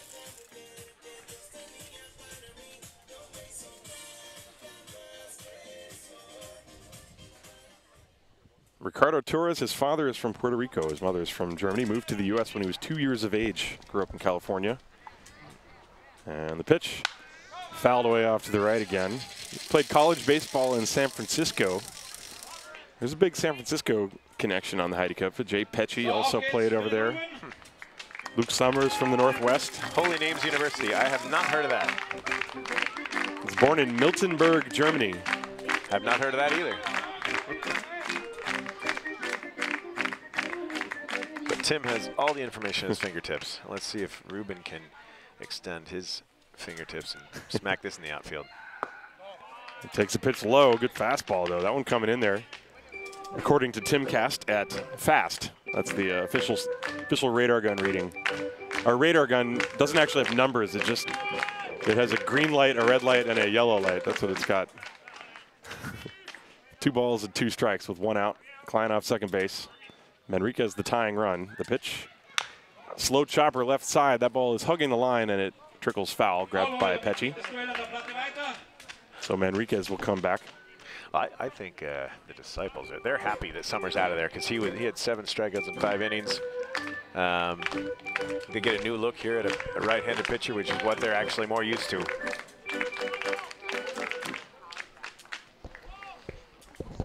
Pecci, the third baseman, is shaded towards the line. He's not exactly guarding it, but there is a hole between him and Nilsson, the shortstop. Big hole. 2-2, here it comes. Breaking ball in the dirt, and Manriquez checked his swing. Good hold. No appeal. I'm a little surprised they don't at least appeal that. I mean, I don't think he went around, but it's close enough you would think they would at least ask for it. So the count now full. This is a tough at bat. Manriquez against Torres. Ruben, a native of Venezuela. He was born in 1970. What were you doing in 1970? I was not born yet. There's a ground ball to the right side. Liedke fields it from a knee, throws to first in time. Klein with a big turn at third, holds on there as Glaser came up ready. So ground out, 4-3 on the put out. There are 2 down. Klein now at third base for Dennis Wallace, who has the only run batted in for the Disciples. In fact, he's 2 for 2. A couple of base hits, one to the left side, one to the right side. With an RBI, right? No. Yep. On that blooper that didn't get touched. They need him to deliver here if they want to put another run on the board. 2 outs. There's the pitch to him from Torres. And he lines it. That is caught. No, it's off the glove of the shortstop, Nilsson, and Klein will come and score. It's like the shortstop misjudged that. It kind of was hit softer than he thought, I think. Yeah, it was hit off the end of the bat, and we shall see how that's going to be scored. It very well could be an error. I'm not sure he dropped that, did he? It looked like it hit his glove, yes. Did hit his glove. So it's 3-2. Dennis Wallace delivers again. Yeah, I think they've given a base hit, so that would also mean it's an RBI. Dennis Wallace, 3 for 3. And now David Wallace steps up, and he takes one inside, ball 1.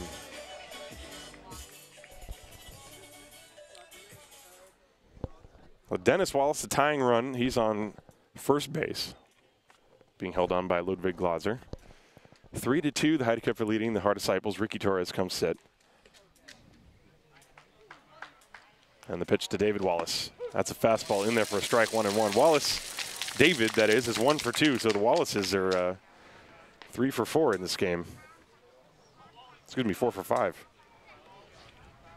The D Wallaces, 4 for 5. It's good to see after tough first half of the season for them. Their bats are coming alive. See what David can do here. There he goes. He's taken off. The pitch is fouled away as they try to hit and run.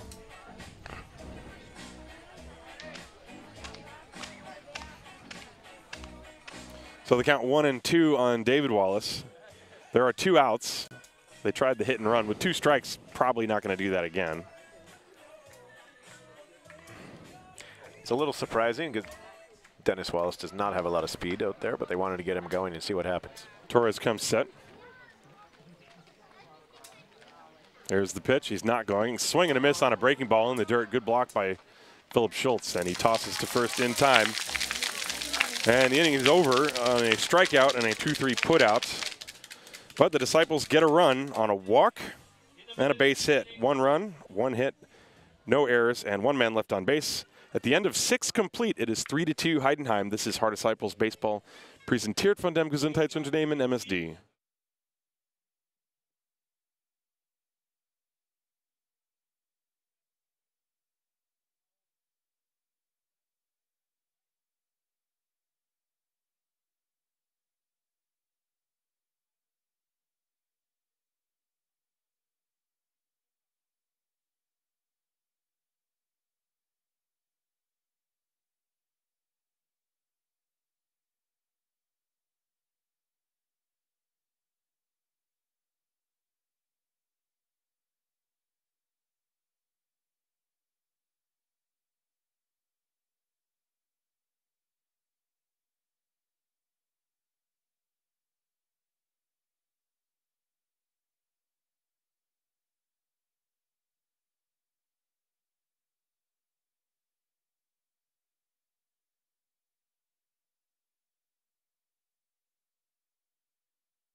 It is 3-2 Heideköpfe as we go to the top of the 7th inning. Titus von Kopf will begin his 3rd inning of work, and he will face the top of the order. Philip Schultz, Jay Pecci, and Gary Owens, the 16-year-old right-hander, lifts the leg and deals. The first pitch is low, ball 1. Von Kopf has allowed 1 hit. That was the home run to Sean Larry last inning. He's also walked 1 and struck out 1. That was Simon Gühring. That's a notch under the 16-year-old's belt. Here's the 1-0 to Schultz. That's outside. After battling through the lineup, that's not bad. Only 1 run through this powerful lineup. It's down 2-0 here, though. Ball game was started by Jan Tomek. He went 2 innings. And then Max Leidinger went 2 innings. And now Titus von Kopf out there for his 3rd inning, and he deals a strike on the outside corner. The game for Heidenheim was started by Luke Sommer, who pitched 5 innings. He's in line to get the win. Ricky Torres pitched last inning and gave up a run. It is 3-2 Heideköpfe. We are in the top of the 7th inning here in a beautiful day in Haar. Lots of energy in the ballpark with kids running around. There's a line drive to right center field. Steinlein racing over, has to play it on a hop. It's a base hit from Philip Schultz, who has now been on base 3 out of 4 times with 2 singles and a walk. So he's doing his part for the Heideköpfe. Line drive, no chance at that for Steinlein. He had to pull up. Yeah, he wisely did not try to be a hero, because if he dives for that and it gets past him, then Schultz would be standing on 3rd. Maybe Mookie Betts catches that, but nobody else.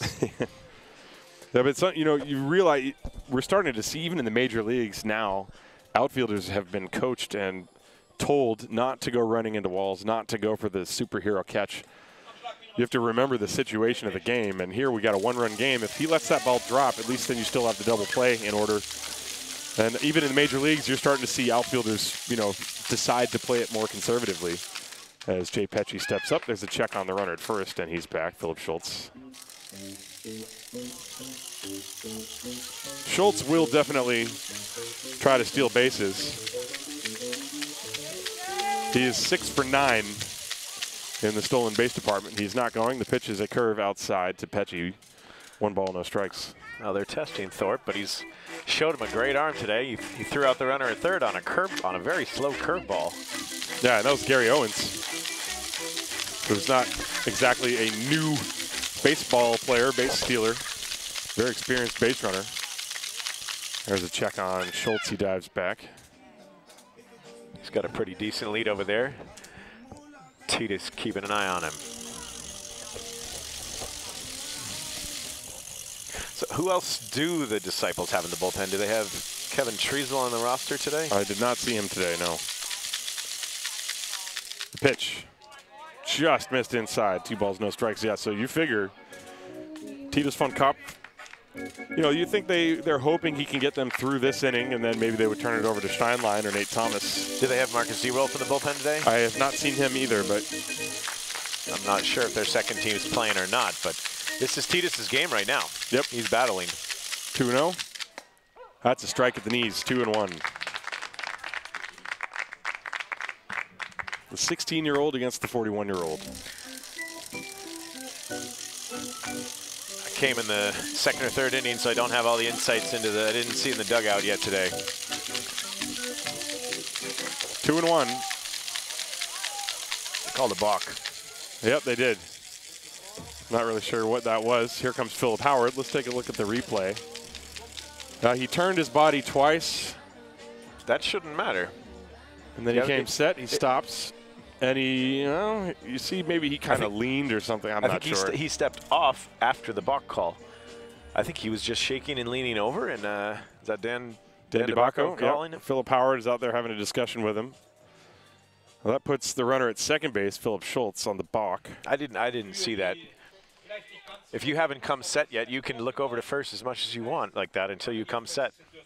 Maybe it was unorthodox, perhaps, though. Yeah, it can be tricky. A lot of times a pitcher can run the risk of being called for a balk if they turn their torso too many times before coming set, or even a little bit after that. He jerked a couple times over there, but without being set, in my mind, that's legal.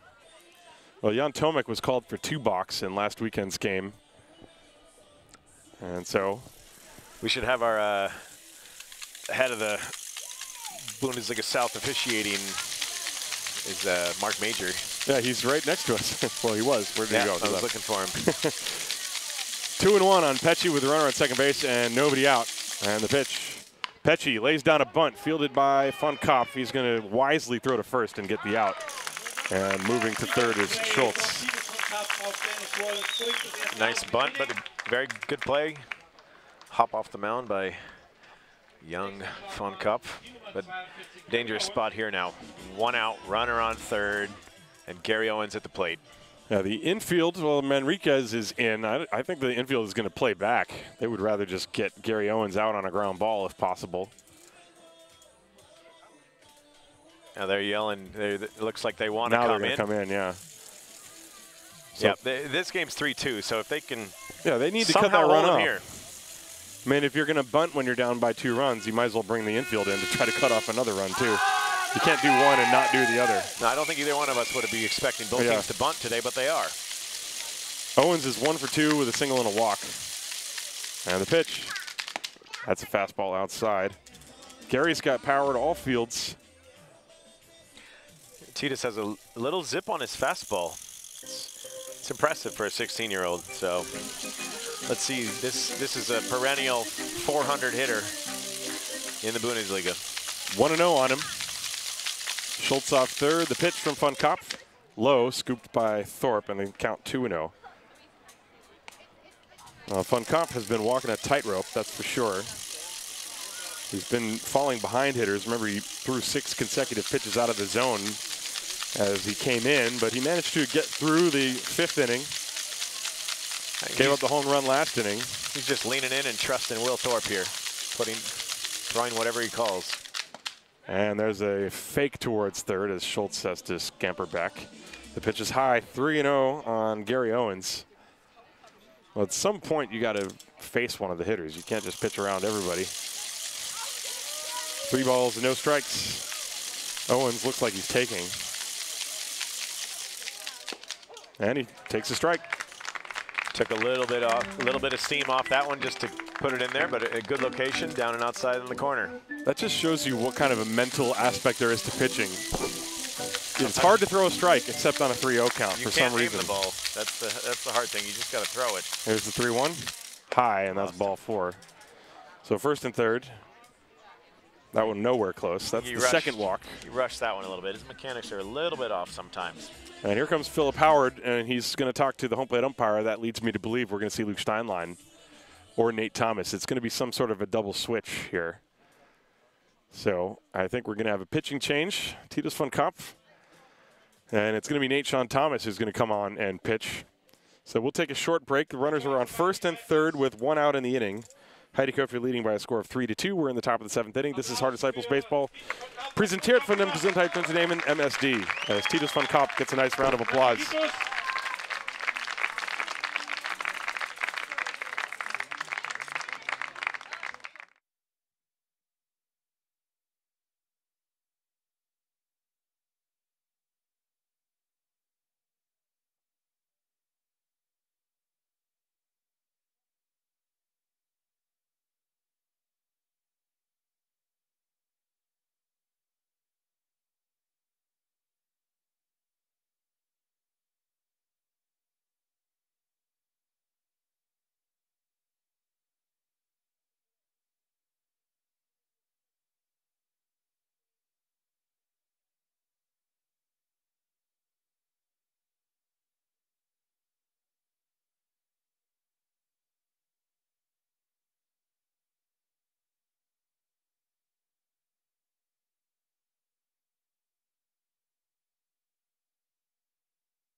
So Mitch Nilsson is going to face Jan Tomek.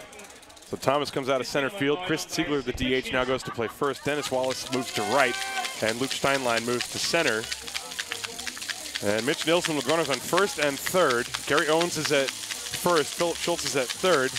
There's nobody out in the inning, and Heidenheim leading 3-2. We are in the top of the seventh. Excuse me, there's one out in the inning. Big spot here for Nate to come in. If they're going to win this game, he's got to shut him down right here. Thomas working from the stretch. And the pitch to Nilsson. Swung on and foul tipped. Nilsson was out in front of an off-speed pitch. 0-1. Hacking first pitch. I think he was looking for the fastball, which Thomas has a good one. He can be a little wild this year. He's only pitched 4 innings, and he has given up 8 runs in his 4 innings. But that's really not a lot of innings considering where we are in the season. Yeah, it's been a while since I've seen Thomas on the mound. 0-1. Owens leading off first base.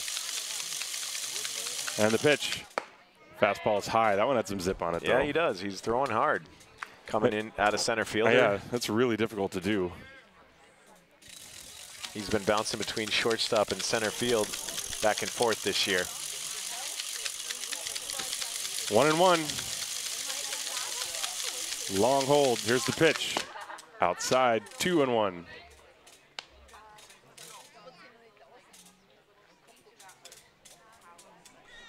Nate rubbing up the ball. It's easier to throw a fastball when you're coming out of the when you're not coming out from warming up in the bullpen. So he's throwing hard, but can he get a feeling for a breaking ball in a tight spot like this? Runners on first and third. Infield back, looking for 2. The pitch. That's a strike in the inside corner. Boy, Thorpe really wanted to throw down behind Owens, but Owens, this is not his first time around the block. He got back very quickly.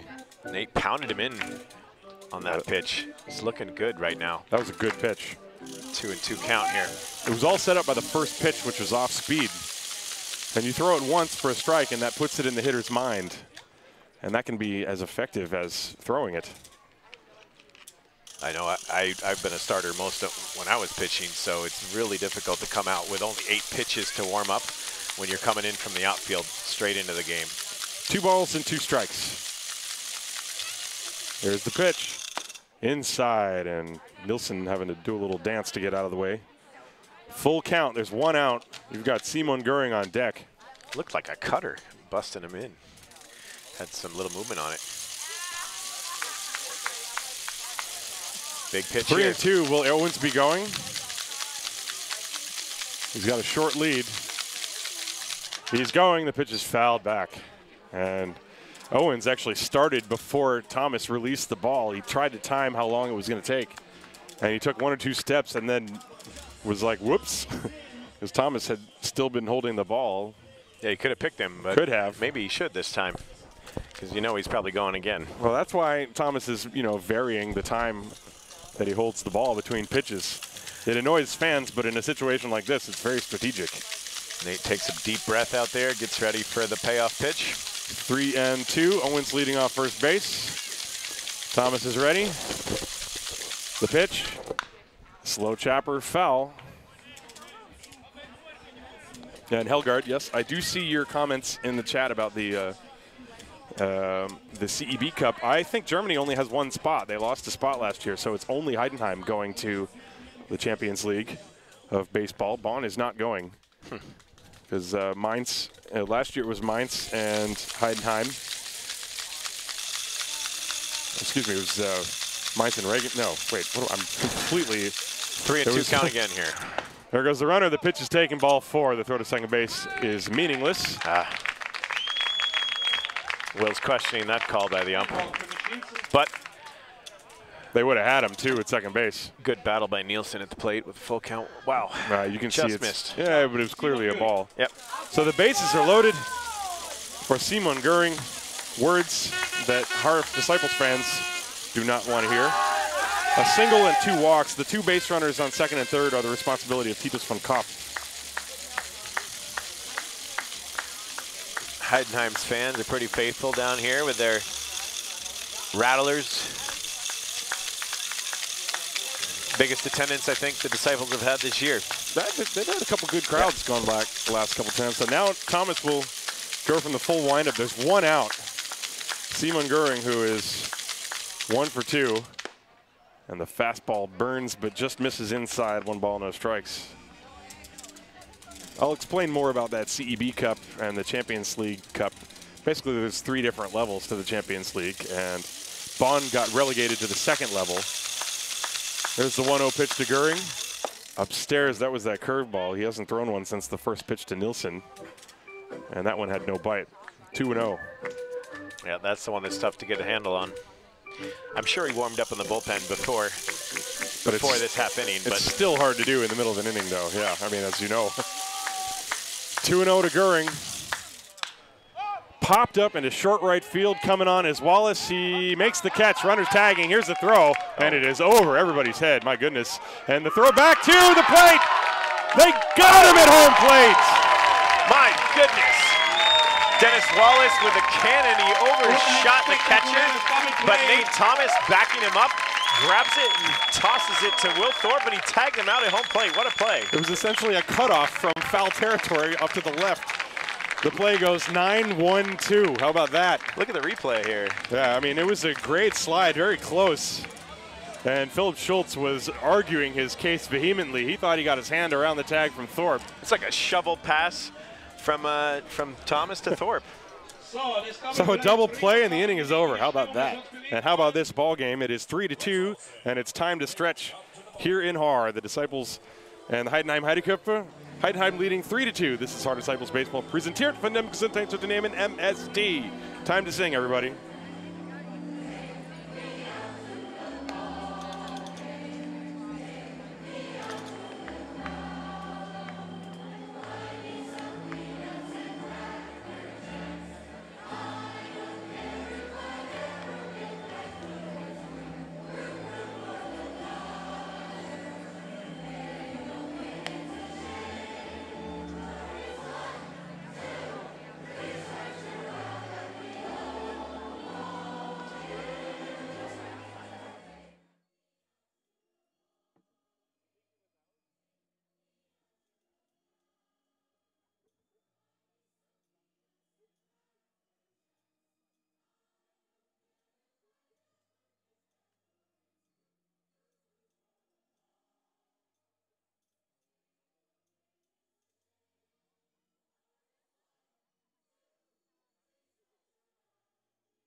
Well, an eventful end to the top of the 7th inning.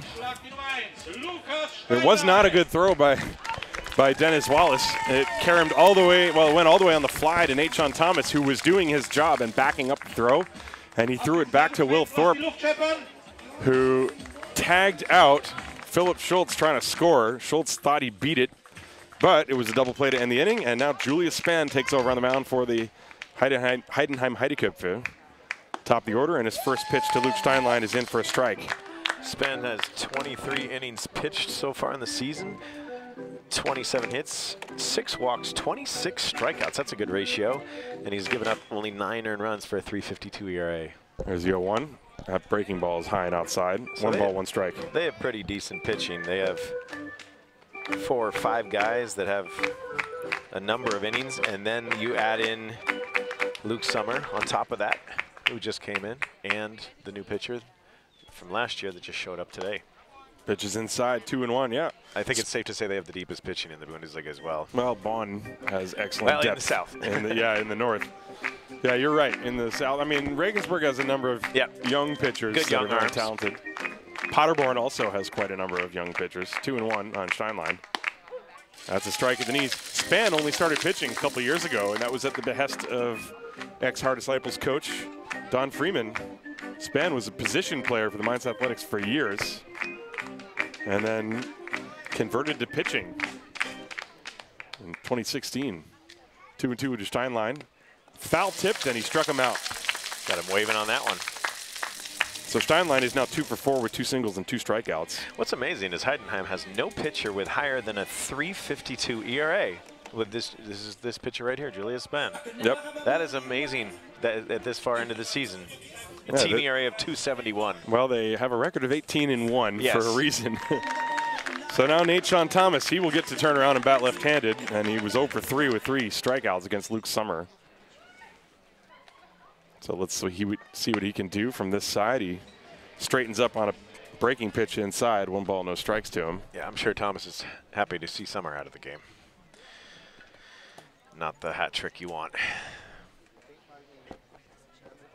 There's the 1-0 from Spann.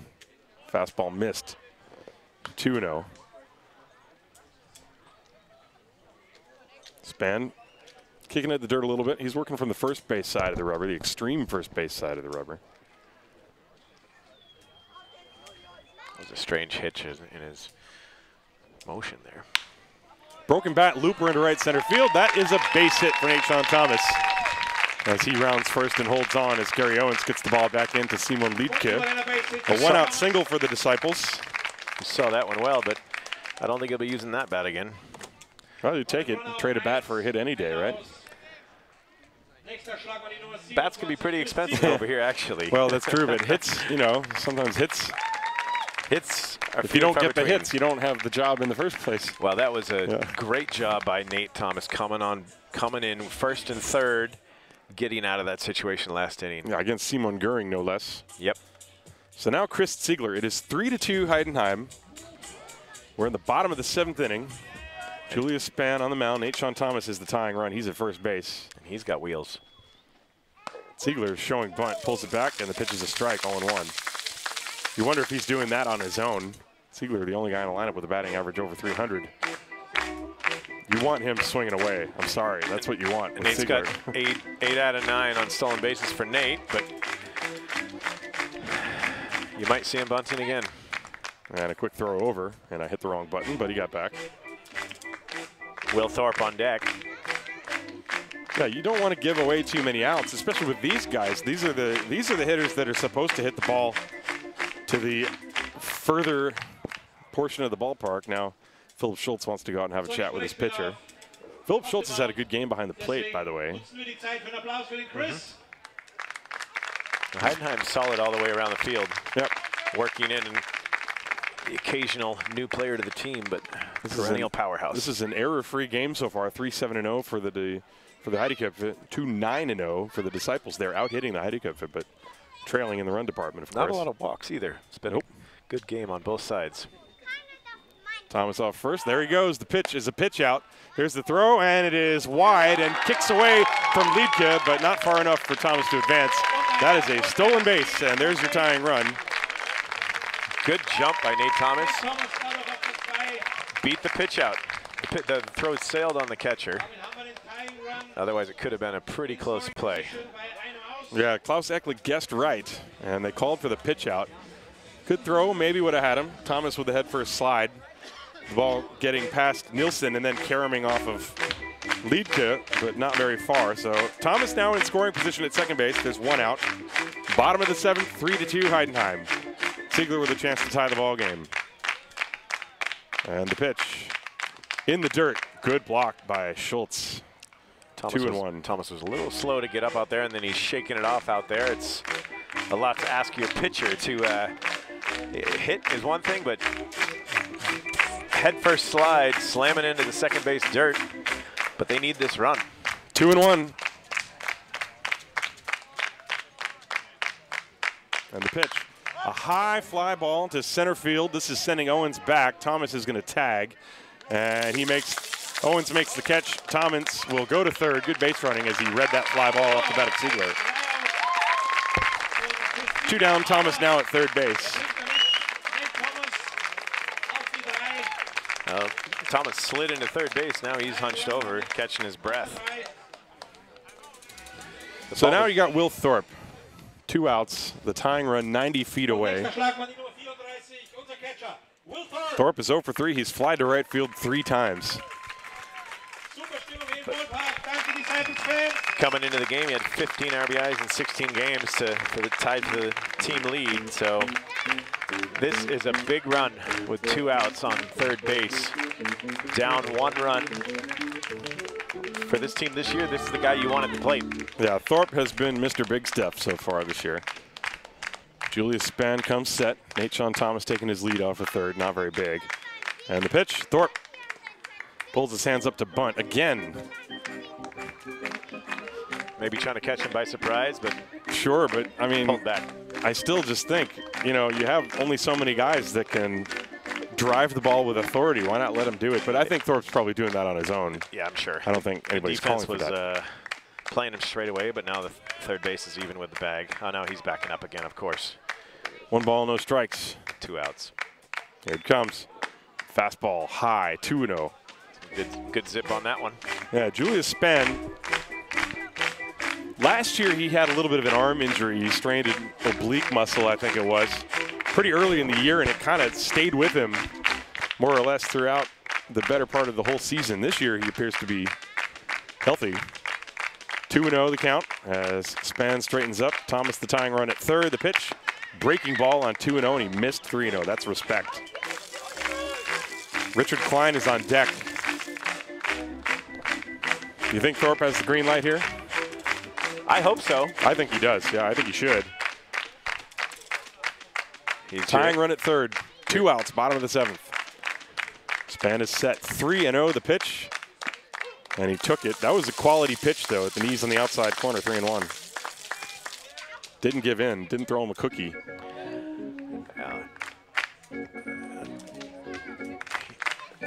This is the actual pitch that Will's looking for here, though. 3-1. 3-0, you kind of really got, that's what you have to be looking for. This wasn't what he wanted there. Wasn't in his zone, yeah. 3-1 pitch. Strike on a breaking ball. Thorpe. Let's see that on replay. Well, here it is. Looked a little bit inside to me, but from Timcast. Timcast. The imprecise Timcast. What are you saying, Tim? Well, the human element, man. The human element. 3 balls and 2 strikes. Big 2 pitch. down. Disciples need this right here. Here it comes. Hit hard on the ground to the shortstop, Mitch Nilsson. He fields it and fires to first, and the inning is over. That was a hot shot, 1-hopper, and the Disciples come close but do not score. They get no runs on 1 hit, no errors, and 1 man left on base at the end of 7. It is 3-2 Heideköpfe. This is Haar Disciples Baseball. Präsentiert von dem Gesundheitsunternehmen MSD.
Aufschlag die Nummer 16, Ludwig Glaser. So we go to the top of the 8th inning. Heidenheim 3, Haar 2. Jan Tomek, who came on and got Simon Gühring to hit that fly ball that turned into a strange but inning-ending double play to escape the bases loaded jam, and he will now start the inning against Ludwig Glaser. 6, 7, and 8 in the lineup for the Heideköpfe. Thomas's first pitch is fouled right back, but if there's no fence, you had that, right? Maybe, otherwise. Because that was coming right at my laptop. We get a baby with headphones on in front of us here. Yeah, they would have had it, no problem. Well, so let's see how Nate is. That pitch was going right at him here. One strike pitch. Fastball, good zip, a little bit too low. One ball, one strike. None for the worse after his jaunt around, slamming into second base bag, stealing second, sliding head first, and then tagging up and sliding into third. Nate's a great athlete, though. Yeah. 5 sports star. The pitch, curveball, inside, 2-1. Nate Thomas played, I think he played volleyball, he played fast pitch softball, he's played cricket, baseball, and I believe there's another one in there, tennis or basketball possibly. 2-1, that's inside, 3-1. Nate Thomas from the British Virgin Islands. One of the better athletes from there. The island was devastated, and the Disciples had a nice fundraiser last year. After I think they're still running it. Over $1,000 raised for his family's house, which was completely destroyed a little bit last year. There's a high pop-up. It's going to stay in play. A 3-man conversion. Klein calling for it. The wind blows it, and Klein dropped the ball, and it's a foul ball, and the count is now 3-2. The wind was swirling around, and Klein shading his eyes from the sun, also calling for it. He had the ball. It looked like it hit the heel of his glove, and then it popped out. So the count 3-2 on Ludwig Glaser. Well, let's hope it doesn't. Glaser's trying to make him pay for that. Glaser today, by the way, is 0 for 2. He walked in the second inning, flat out, and grounded out. After him, it'll be Sean Larry and Tristan Hurler. 3-2 Heideköpfe, top of the 8th inning. Jan Tomek, the 4th Disciples pitcher of the afternoon. Working from the third base side of the rubber. The pitch is low for ball 4, and Glaser reaches to lead things off. He tried that breaking ball. He was certainly pitching very carefully to him. You can see Nate out there snapping his wrist. Pitcher often does that when he doesn't like the way he threw that breaking ball. You just kind of mentally snapping your wrist over, thinking about the mechanics. You want to get to that point where all your pitches are working, but that doesn't always happen. Yeah, that is the 8th walk issued by Disciples pitching, by the way. So I guess I'm wrong about there wasn't a lot of walks. I was looking at the Heidenheim. There haven't been. Sean Larry, who homered his last time. And the pitch is low. Larry 1 for 3 with that home run. It was a ball that hit high off of the new net in right field, but apparently, and this is different from what I was told, apparently when you hit it over that yellow line, it's a home run, even if it doesn't go out of the park. Yeah, I was wondering why it's a yellow line, because the only other explanation would have been if it hit the foul pole, but I don't think it did. No, it wasn't anywhere close. Nope. Pitch is low. 2 balls and no strikes. That was Larry's 5th dinger on the year and the 28th overall for the Heideköpfe as a team. Yeah, because if you don't make that a home run, then there's not going to be many home runs ever. if they don't have that line out there with this new high netting. That probably plays to the Disciples' advantage. The pitch is a strike, 2 balls and 1 strike. Disciples not a home run hitting team anyway. Not anymore. Well, they haven't been really for a long time. No, but their top 2 home run threats for the last 5 years with Josh Peterson and Mitch Stefan both playing for other teams this year. So you're right about that. They only have 6 home runs on the season. And that pitch is up and in, and Larry has to jackknife out of the way. The count 3 balls and a strike. Ludwig Glaser is on first base. There's nobody out. We're in the top of the 8th inning. This ball game started at about 10 minutes after 2. So we're about exactly 2.5 hours into this one. The Heidenheim fans trying to get their team going here. Breaking ball, and it's outside for ball 4. He lost him. He's getting in trouble now with 2 walks to start the inning. Yeah, that is an auspicious beginning, to say the least. Here comes Chris Howard out of the dugout for the Disciples. And you wonder if the Disciples will go to Luke Steinlein here at the first sniff of trouble. This looks like a very intent, like, you know, Howard looks like he's got a very clear objective with his mission to the mound. I think he's talking to him, seeing how he feels. But sometimes you can tell by the body language of the coach as they're walking out to the mound what they're going to do. This one does not look like they're going to take Thomas out of the game. Looks like it's more of a pep talk. He had something on his mind. I believe that's his first year coaching now in the Bundesliga. Chris Howard retired after 2016. That's correct. Last year was more the sports director and academy at the Disciples as they started up the academy. And this year he's in uniform on the bench as pitching coach and assistant coach. Got a question, by the way, about the dimensions of this ballpark. There's a temporary fence in center field that's roughly 410 feet away. You have to check Google Maps usually to get the measurement on that one. Down the lines, it's I believe it's 90 meters, so whatever that is. 90 or 95 perhaps down left. It's pretty symmetrical, this about ballpark. 340. The power alleys are pretty far. I have not seen that many baseballs hit out of here, especially to right field in right center. Tristan Hurler up there shows bunt. The pitch is taken for a ball. 1 ball, no strikes.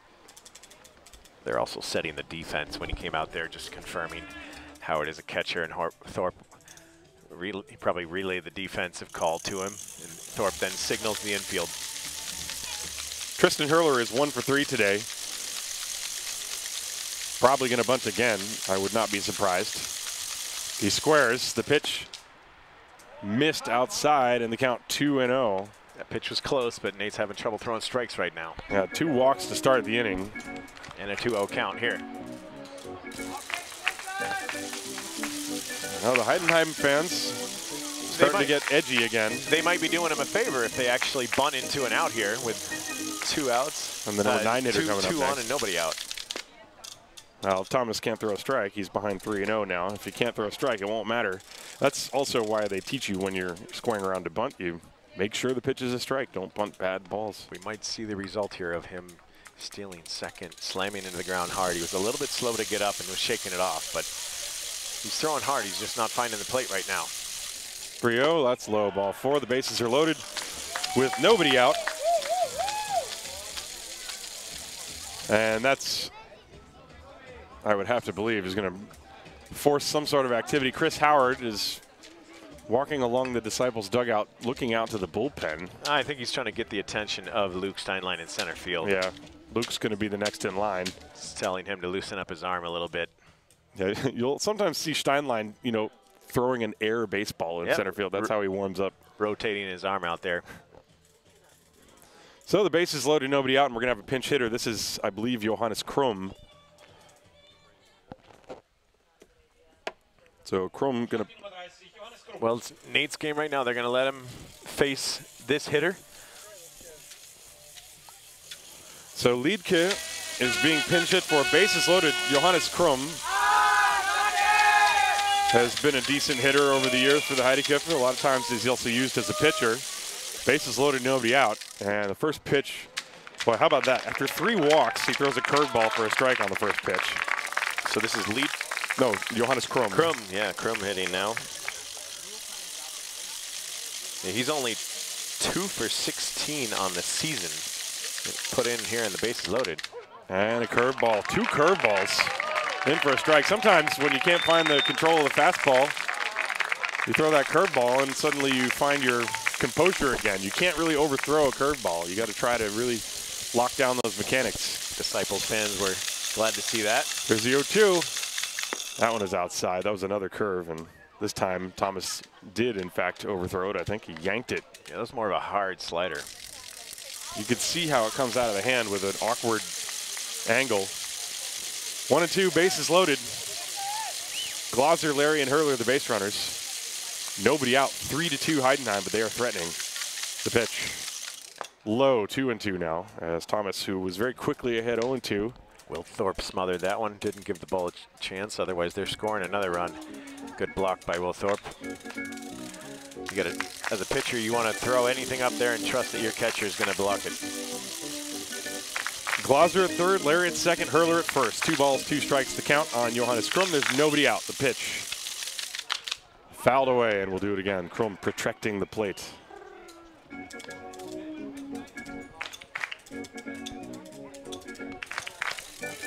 Where's Paul Konerko when you need him?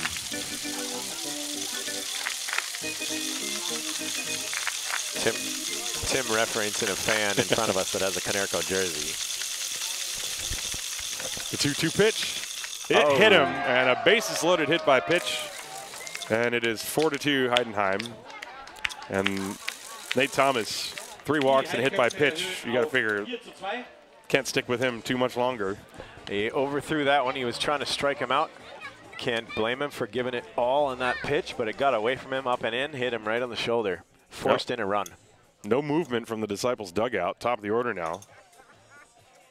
Yeah, the batter didn't do too much to get out of the way of that, but hey, in that situation, that's an RBI for the batter. So Krum now at first. Larry is at third. Hurler is at second. Philip Schultz, the top of the order, still nobody out. And that's a strike. And nobody up in the bullpen. So this is Nate's game right now. Well, you figure they're just hoping they can get through this game without using Steinlein. They've done this before, that they've stuck with Nate through some tough situations to save other pitchers when that's always the manager's call and the pitching coach's call. Inside ball 1, 1 ball, 1 strike on Schultz. Schultz today 2 for 3, 2 singles and a walk. Infield's still in. They're hoping to cut him down at home plate here. Swing and a miss on a breaking ball, 1 ball, 2 strikes. Thomas was ahead of Krum 0-2 and then hit him. Now he's ahead of Schultz, 1 ball, 2 strikes. 4-2, the Heideköpfe leading the Haar Disciples here in the top of the 8th inning. Nate Sean Thomas in a jam of his own creation. The 1-2 pitch. Got him swinging. There's 1 away. That is a big out. Keep this game at 4-2 right now, but it's still only 1 out. Yeah, and you have Jay Pecci coming up, but that was a quality pitch. Look at the location, down and away, and Schultz with 2 strikes chasing. That will bring up Jay Pecci. Pecci is 0 for 3, but he has sacrificed. You can see Nate's got the adrenaline going. He's really focused. He probably just wishes he had that 1 pitch back that got away from him and hit the guy with him loaded. Although you're absolutely right, Tim. This was his own creation. 3 walks and a hit by pitch. Jay Pecci takes the ball. 1 ball, no strikes. Larry's at third, Hurler at second, Krum at first. Corners are in their infield defense. They're playing back in the middle, so they're going for 2 up the middle. Yeah, Pecci not as fleet of foot as he was several years ago. That's their only way to get out of this inning right now is with a double play with 1 out and the bases loaded. And that's high, 2-0, but Thomas going to have to throw strikes for any of that to be of any use. Now Thorpe calling time, trying to break the rhythm a little bit. Thomas overthrowing those last couple of pitches, missing way high. Yeah, he's definitely coming in there mid to high 90s, but mid to high 80s, excuse me. But yeah, he overthrew that one. And Thorpe is going to return to his spot behind the plate. 2 balls, no strikes on the switch-hitting Jay Pecci. Pecci's got Italian citizenship. He's been with the Heideköpfe since at least 2013, if I remember correctly. He's also played in Italy. 2 balls, no strikes. Larry at third, Hurler at second, Krum at first. There's 1 out, 4-2 Heideköpfe. The pitch. Popped up, foul territory. Manriquez running over near the Disciples dugout. It's over and lands on the net above the burger stand. Yeah, otherwise that would have been right on top of the grill. Baseball sandwich coming right up. You like ketchup with that? Some Ron's hot sauce? I got a heckler here. My daughter just said that's not funny. Well, she's right, actually.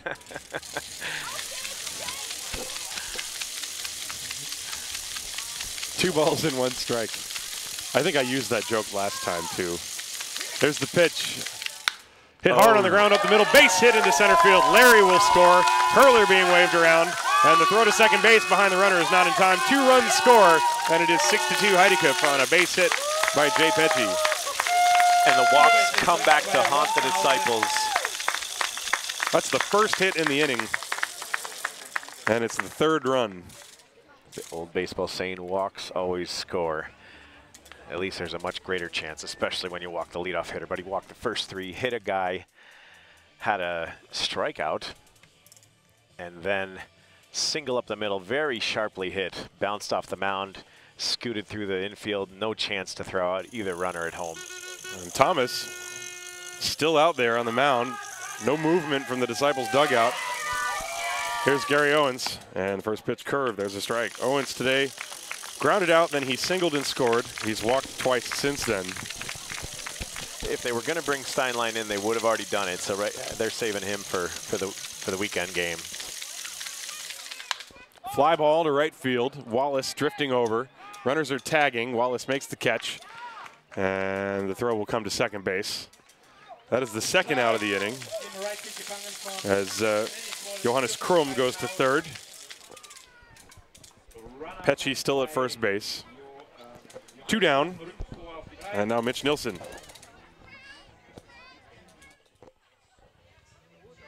It is 6-2 Heideköpfe.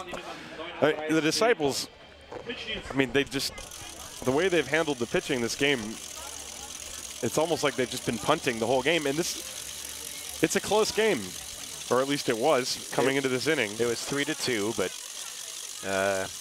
Nate's one of their, historically, one of their better relievers.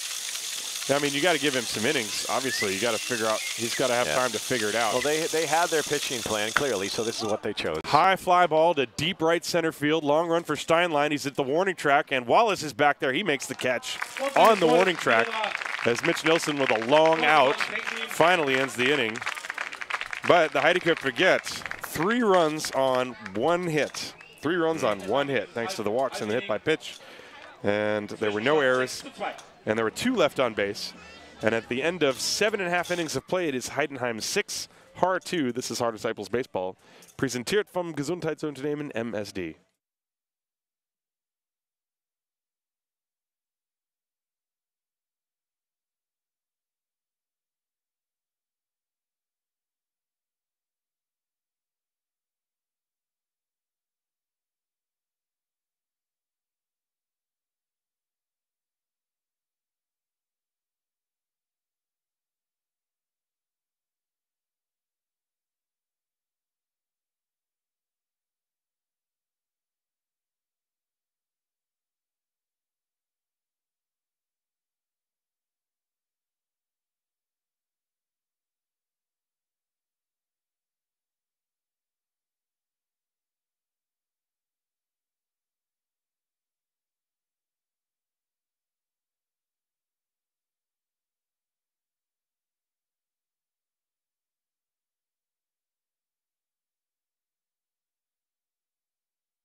We're back in the bottom of the 8th inning here. Span with the pitch.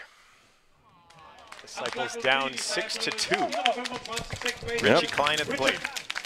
You take it away, Tim. I got to update my scorebook with all those defensive changes. So Richie wishes he was about a foot taller. His walk-up song, Here Comes the Pitch. Richie's had a decent year at the plate. He's actually hitting 5th this year now with the changes, with Peterson and Stefan gone from the team, and Austin Deemer no longer with the team right now either. But Richie's got a little pop in his bat. He's had a number of good games. That pitch up and in. Curveball got away from Span. Take a moment to give a shout out to my father, Alan Williford, and my mom watching in Vermont to this game. They keep track of what's going on over here, and big Disciples fans. And a happy 54th anniversary to them a week in advance. Oh, yeah, congratulations. That pitch fouled straight back.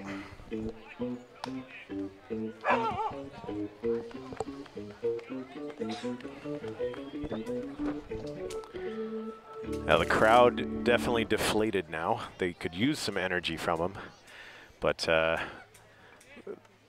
the Heideköpfe fans are very content at the moment. Yeah, Heidenheim scored 3 runs last inning. Richie with the base hit, lined over the shortstop's head. He rounds first aggressively, and he's going in for 2. And he's in there standing up. Left fielder, did he boot it out there a little bit? Yes, he did.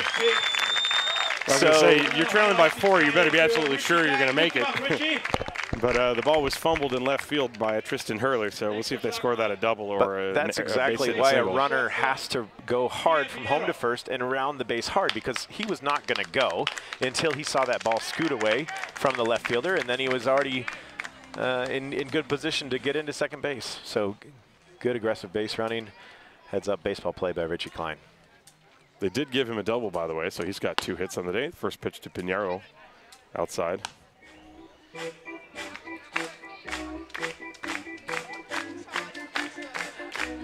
Miguel Pinheiro at the plate.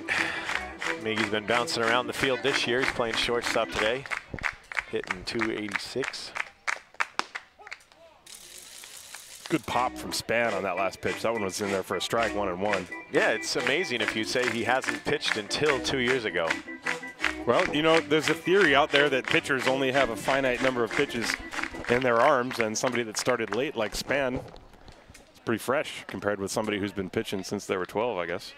Yeah, not too many guys are like Nolan Ryan. He tore his rotator cuff too, but I believe that was at age 46 or so. Yeah, possibly. 2-1 the count. You know, there's also the difference between pitchers of that era was that, you know, you used to pace yourself as a starting pitcher. Now they just throw 100% on every single pitch because they know they're not expected to go more than 5 or 6 innings in the major leagues anyway. Here, that is not the case. Well, relievers still do that. But, yeah, there's much more specialty now. Short inning guys. Big chopper to the left side, picked by Krum. That's Glaser, rather, and he throws across the diamond in time. Holding Klein at second base. It's a play the Regensburg fans have seen a lot, and Heidenheim's glad he's on their team now. That's a tough play, that little short hop, especially to his gloved side. And Ruben Manriquez will come up. Enriquez 1 for 3. Our own third baseman this year now. He's got the job probably for the rest of the season.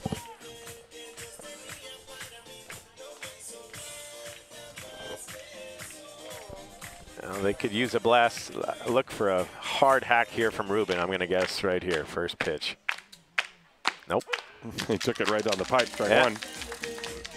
Maybe you wanted to take a look at him. Well, you need base runners, so you know if he can work a walk, it does more good for the team. Well, I mean, if he had a home run, that would be very good, obviously. But if he hits into an out, 0-1, inside 1-1, up and in. Not what he wanted there. 1-1 count. Span had some zip on that one. He's also throwing high 80s for sure. Here's the 1-1 pitch. Didn't have a good grip on that curveball. Came in up and slow. Ball 2-1. So how old is Ruben Manriquez now? We talked about it earlier, but did we know exactly? 47? December 1970, so he'll be 48 in December this year. Yep, 47 years old. And he took ball 3, the count 3-1. But he did play minor league baseball, I believe, in the Chicago White Sox organization. Yeah, and the Astros. Many years ago. This is what he told me. I actually couldn't find him on Baseball Reference, but not sure what name he was playing under. That's true. Could be Ruben Angel Funmayor. Latin players have at least 2 last names. Here's the 3-1 pitch. He's looking for something to hit. takes it, ball 4. That's a good at bat because the Disciples need base runners. Now they've got 2 of them for Dennis Wallace. Dennis Wallace having himself a good day at the plate, 3 for 3 with 2 runs batted in. Yep. And that's the last thing the Heideköpfe want to see from their reliever. Julius Spann, you get a 4-run lead, and he comes out, gives up a double, and now a walk in front of the bottom of the order. And Wallace, it's a pop-up into short left field. Hurler is there, makes the catch. 1 pitch, and that's the second out. That was a quick out. Dennis swinging first pitch, but did not get good wood on it. Now his little brother, David Wallace, up. We've talked about this before, but both these guys did come up through the Disciples system since at least their early teenage years.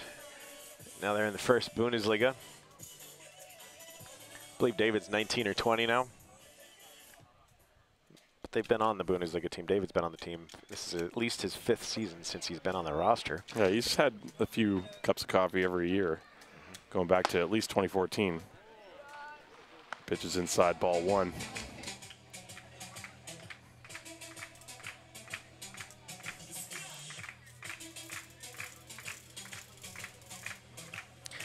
Now they need to do some damage this inning if they can. They're down 4 runs. Runners on first and second.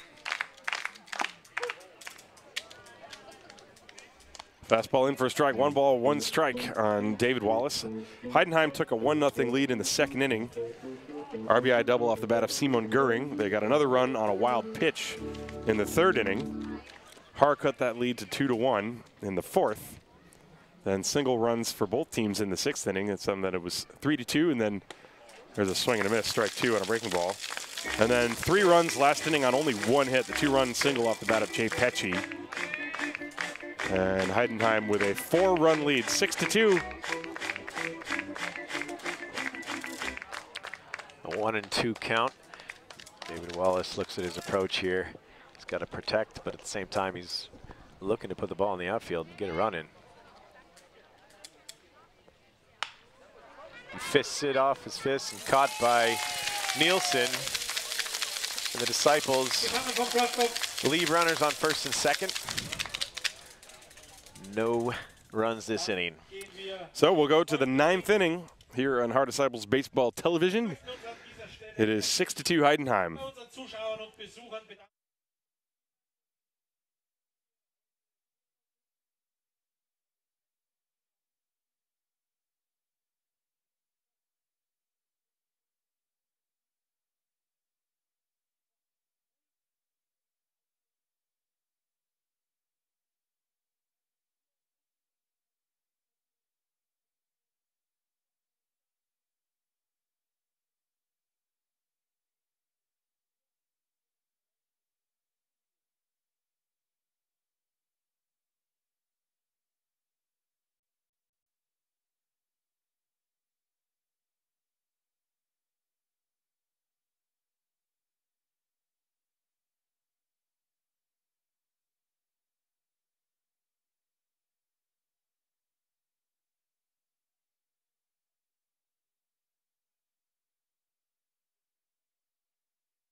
Well, we go to the top of the 9th inning, and no, your reception is not going wrong. That's Richard Klein on the mound pitching for the Haar Disciples.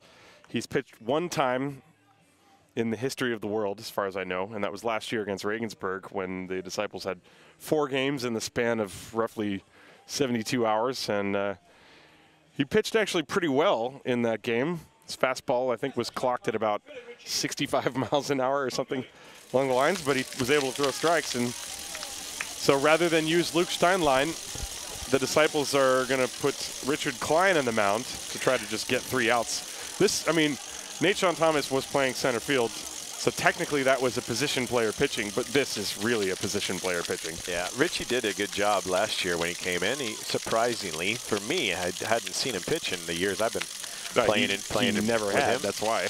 But he was a pitcher in his younger years for Regensburg. And how about that Simon Gühring bunting, and it goes foul. What do you think of that? Down up 6-2 in the ninth inning. Hey, I think, you know, they're trying to win a game. 4 runs is. We've seen 10-run comebacks in the Bundesliga. Remember last year there was a game the Disciples were winning against Heidenheim 10-0, and Heidenheim started coming back. The Disciples took out all their regulars, put the young guys in, and suddenly it was 10-6. So yeah, Simon Gühring trying to get on base. Different rosters this year. Heidenheim 18-1. Only Bonn is doesn't have a loss in the North. Yeah, they're 19-0. They won today. Those 2 teams met in the final last year. Pitches outside from Klein. Richie throwing him the slop ball out there, and he just misses in the dirt.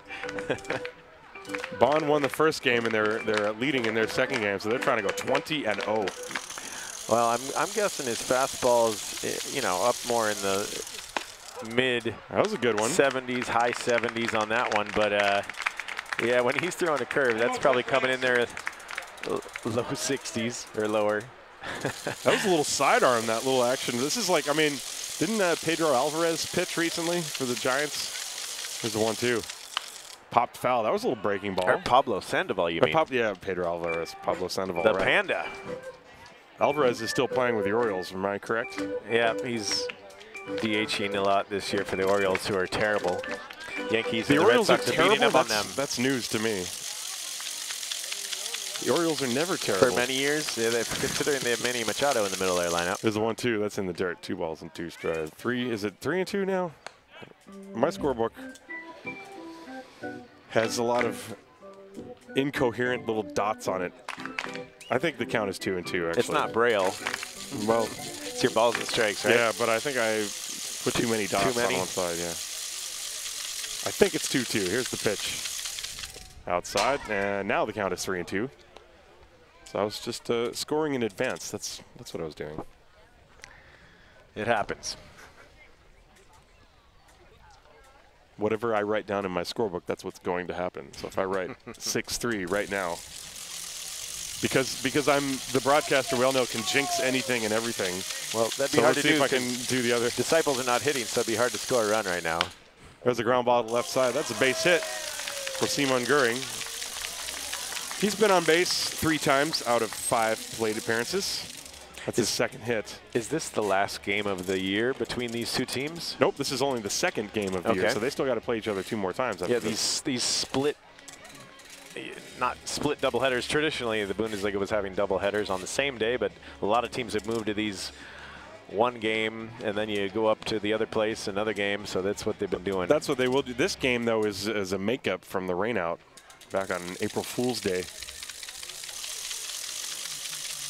Ludwig Glaser, 2 hits and 4 at-bats. Simon Gühring on first base. And Richie Klein nails the outside corner with an off-speed breaking ball. Strike 1.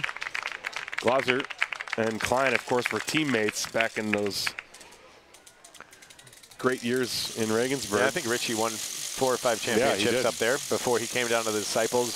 This is his 3rd year with the Disciples, if I'm not mistaken. Pitch is fouled away. Klein came over in 2015. This is his 4th season, yep. 0-2 on Glaser. Klein painting the outside corner. The grizzled veteran right-hander wipes his brow, looks in for the sign. Tense moment here. You'd like to think it's a lot of fun, but this game is actually not out of hand at all. No, not at all.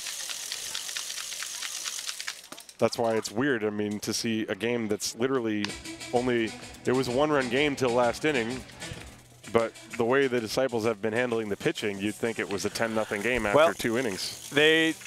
their pitching roster, their depth changed a lot this year too. You don't both Kevin Trizzle and Marcus D-Roll for. There's a ground ball to short, elsewhere. And that could be a double play. There's one. Thomas with the turn. That's a double play. Well, look at that.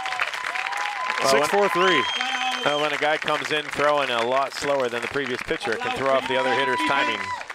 That's what's happening right now. Ground ball to Pinheiro, who fed Nate Thomas, and Thomas. Really quick hands with a very fast transfer.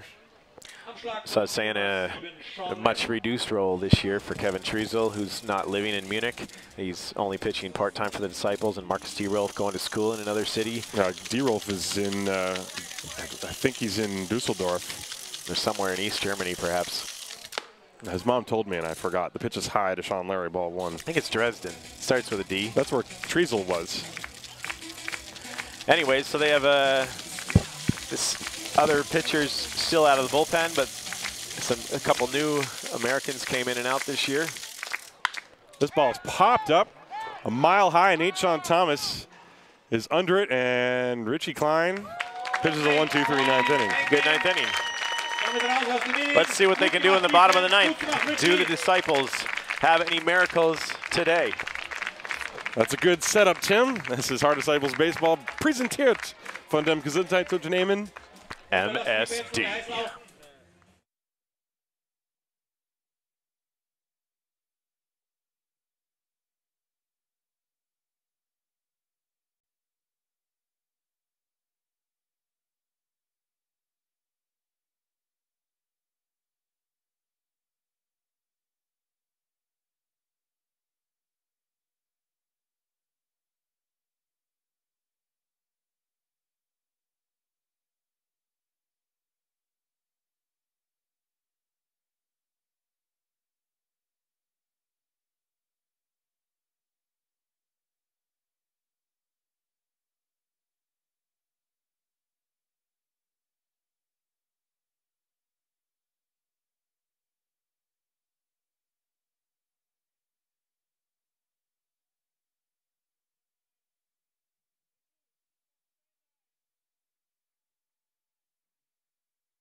We go to the bottom of the ninth inning here in Haar. The Heideköpfe 6, the Haar Disciples 2.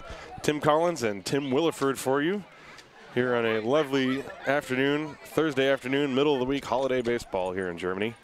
And the top of the order will try to mount a miracle rally against Julius Spann. Luke Steinlein starting things off. The first pitch is taken outside, ball one.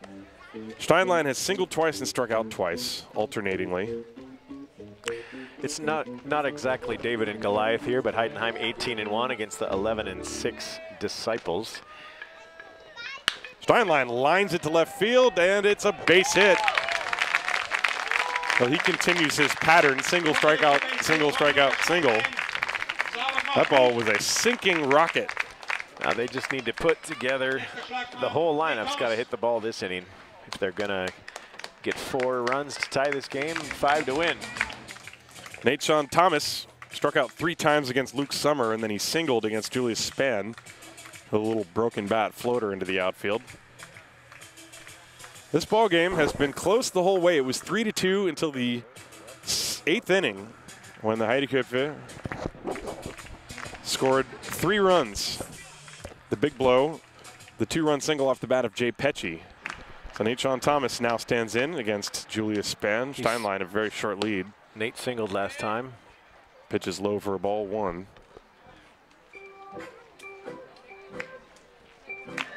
Steinlein, he's going to stay put. Down by 4, you don't want to be doing anything silly. You don't want to run into any outs here. There's the 1-0, way high and outside. That one, curveball slipping out of the hand of Spann. 2-0. Well, the Disciples have the part of the order they want. Absolutely. Nate, the number 2 hitter. There is activity in the bullpen. Looks like Patrick Seyfried is up for the Heideköpfe. 2-0 count here. Nate looking for something down the middle. The pitch. That is down the middle. There it Strike was. 1.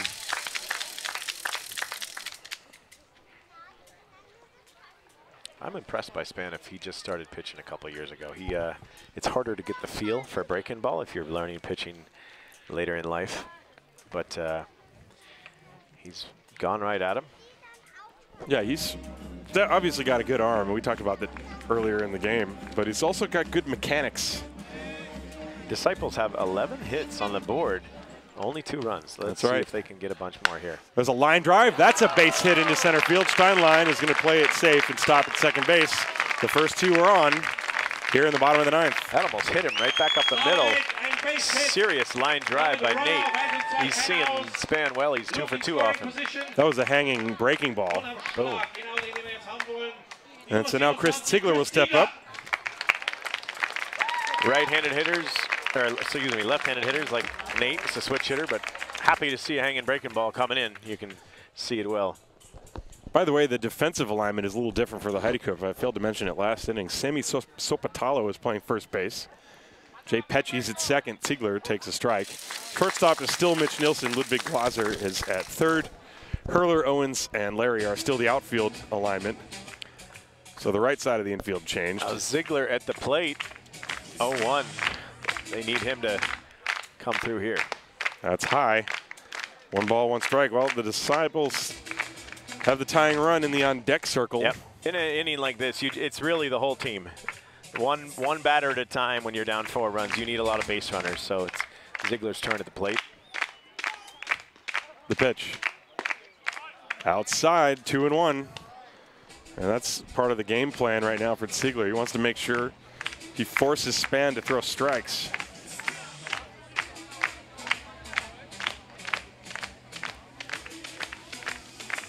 Two balls, 1 strike. Nobody out. First and second for the Disciples, trailing by 4 here in the bottom of the 9th.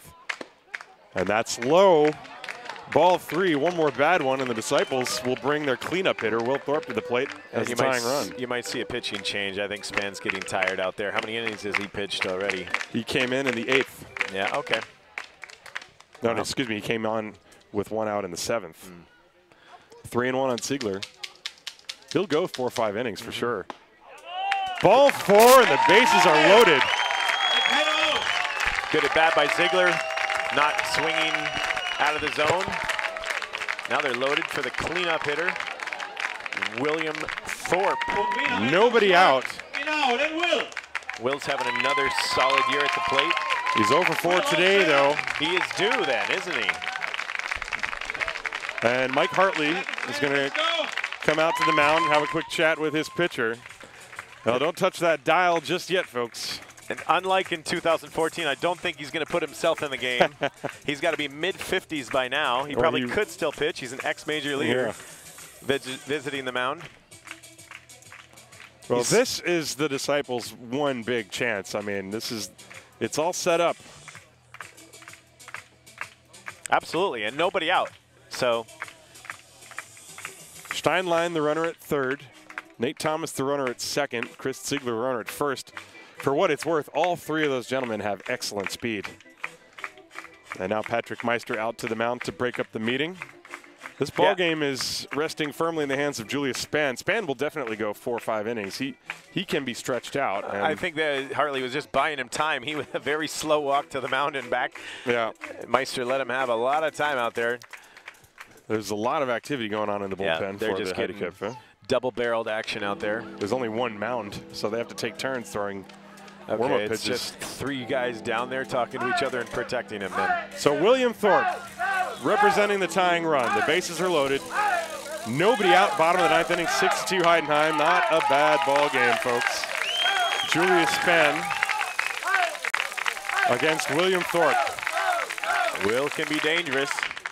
First pitch outside, ball 1. See, I think he's slowing down today. I think Span does not have that much gas left in the tank.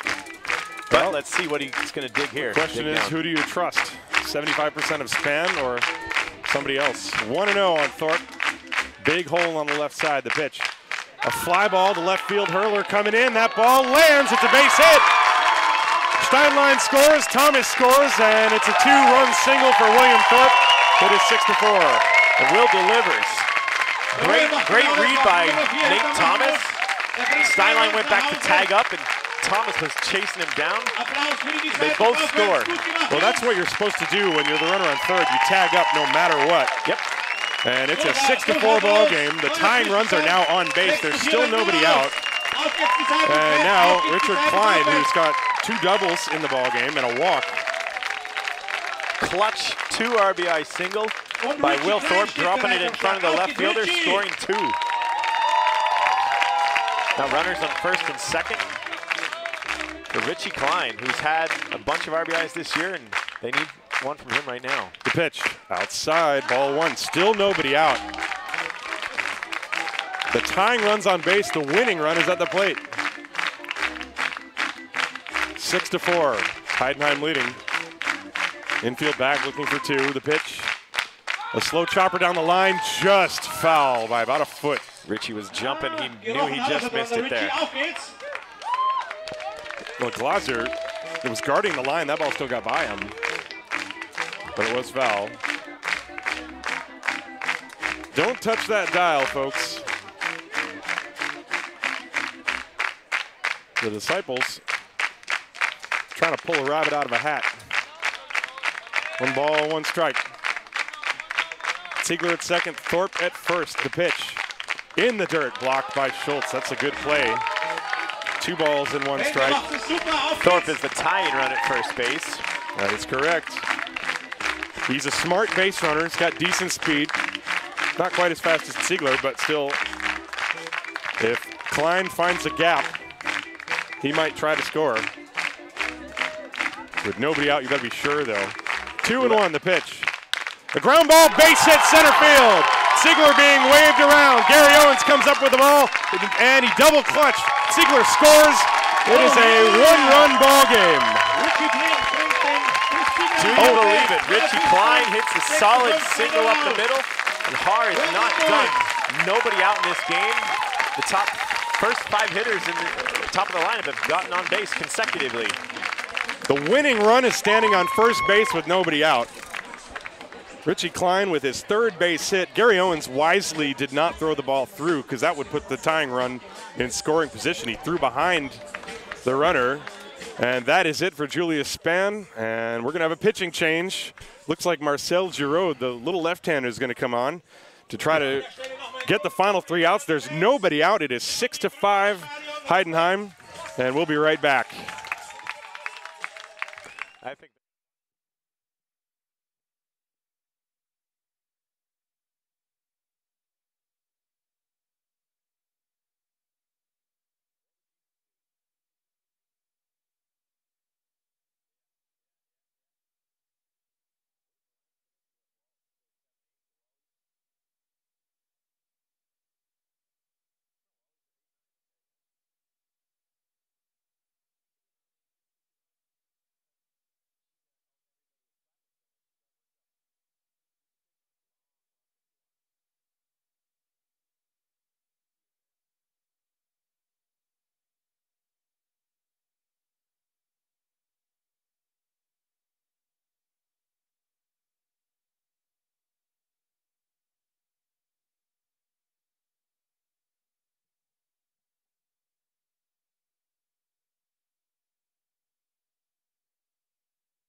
Disciples fans. Okay, we're back. Miguel Pinheiro will come up to the plate.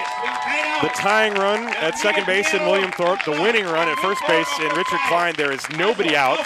New pitcher is the 18-year-old Marcel Giraud. And Miguel Pinheiro, will he bunt? He's 0 for 3. He has bunted once today. Giraud in 14 2/3 innings pitched does have 17 strikeouts and a 3.06 ERA. So yeah, he's good young arm for a lefty. He's gotten a couple of cups of coffee over the past few years as well, and this year he's really started to look comfortable out on the mound. The left-hander from the stretch, and Pinheiro is squaring. The pitch is low for a ball, scooped by Philip Schultz. 1 ball, no strikes. Nobody out in the inning. Nobody out, and the tying run on second and the second winning run base. on first. So that is kind of textbook baseball. Even if you hope they don't bunt, I was pretty sure they were going to. Well, you got Manriquez up next. I think the same call will be on right now.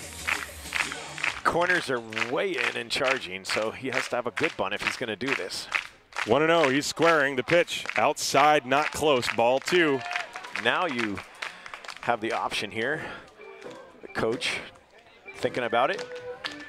Well, the Disciples, you know, it's almost like both teams are kind of just saving their arm. I mean, the Disciples more so than the Heideköpfe, but the Heideköpfe, they could bring in, I believe Grigsby is the other pitcher that has German pass, but you know, he's going to pitch Saturday or tomorrow, I think even. Here's a 2-0 pitch. And that pitch is inside, ball 3, 3 balls and no strikes. Yep. A lot of moving parts with both corner infielders charging in. Yep. Oh boy.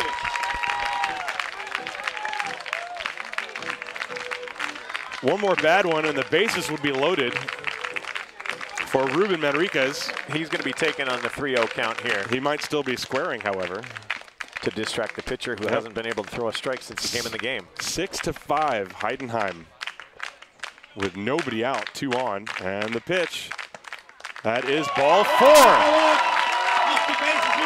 Bases loaded now. And Ruben Manriquez, who got the game-winning hit last Sunday against Stuttgart, has a chance to do it again here. Nobody out. The tying run 90 feet away. The winning run in scoring position. Let's see if Ruben can be patient here. The relief pitcher just came out of the bullpen and threw 4 balls in a row. Has not thrown a strike yet. Thorpe, the tying run, he's at third. And the winning run at second base. That's Richard Klein.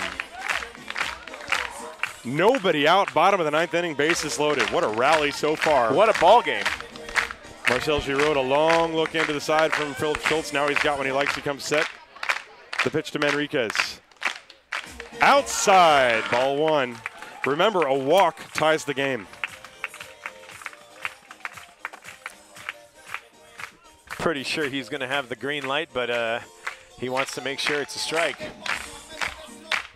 Hasn't thrown one yet. There's the 1-0. Outside, ball 2. 6 straight balls. 2-0 count. Ruben might be swinging if he gets something here, though. If he puts it through the infield, it's going to be at least 1 run. Well, I've seen the Disciples have a 4-run come deficit against Bad Homburg a few years ago, but against Heidenheim. Here's the 2-0. Swing and a miss, and Manriquez chasing a pitch way out of the zone. Might have been off the plate. Ruben was anxious to do something, but he's got another chance here. 2-1 count. Ruben's been through this many times. Just won the game last week with a walk-off. Bases loaded, nobody out. The 2-1 pitch from Giraud.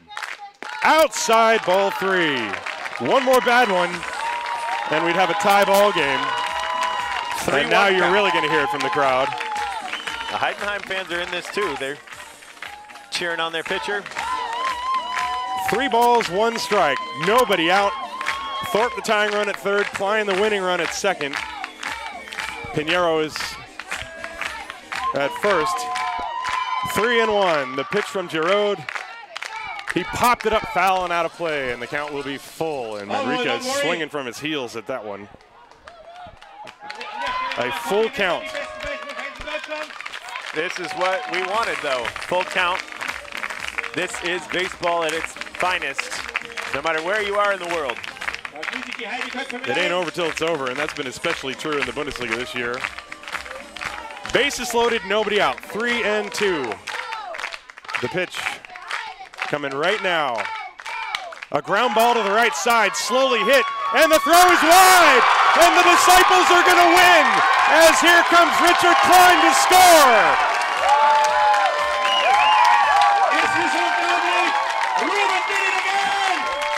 That was going to be a double play ball, and instead the second baseman turned and fired it into left field.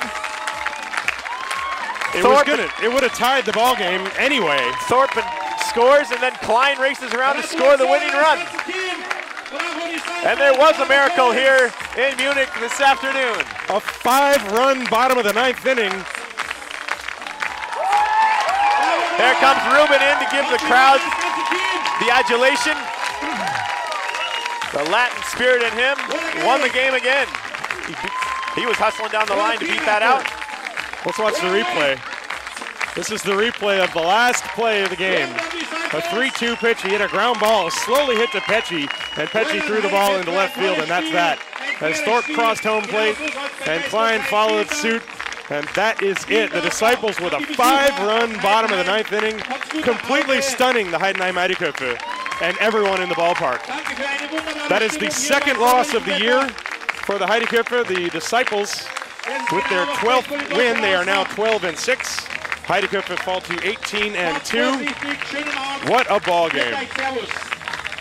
Heidenheim was really cruising along, but Disciples put together a solid game. They threw 4 pitchers out there, and the game plan for this one, I don't know if they expected this. Yeah, I mean, like we said, it seemed as if they were sort of punting the whole game.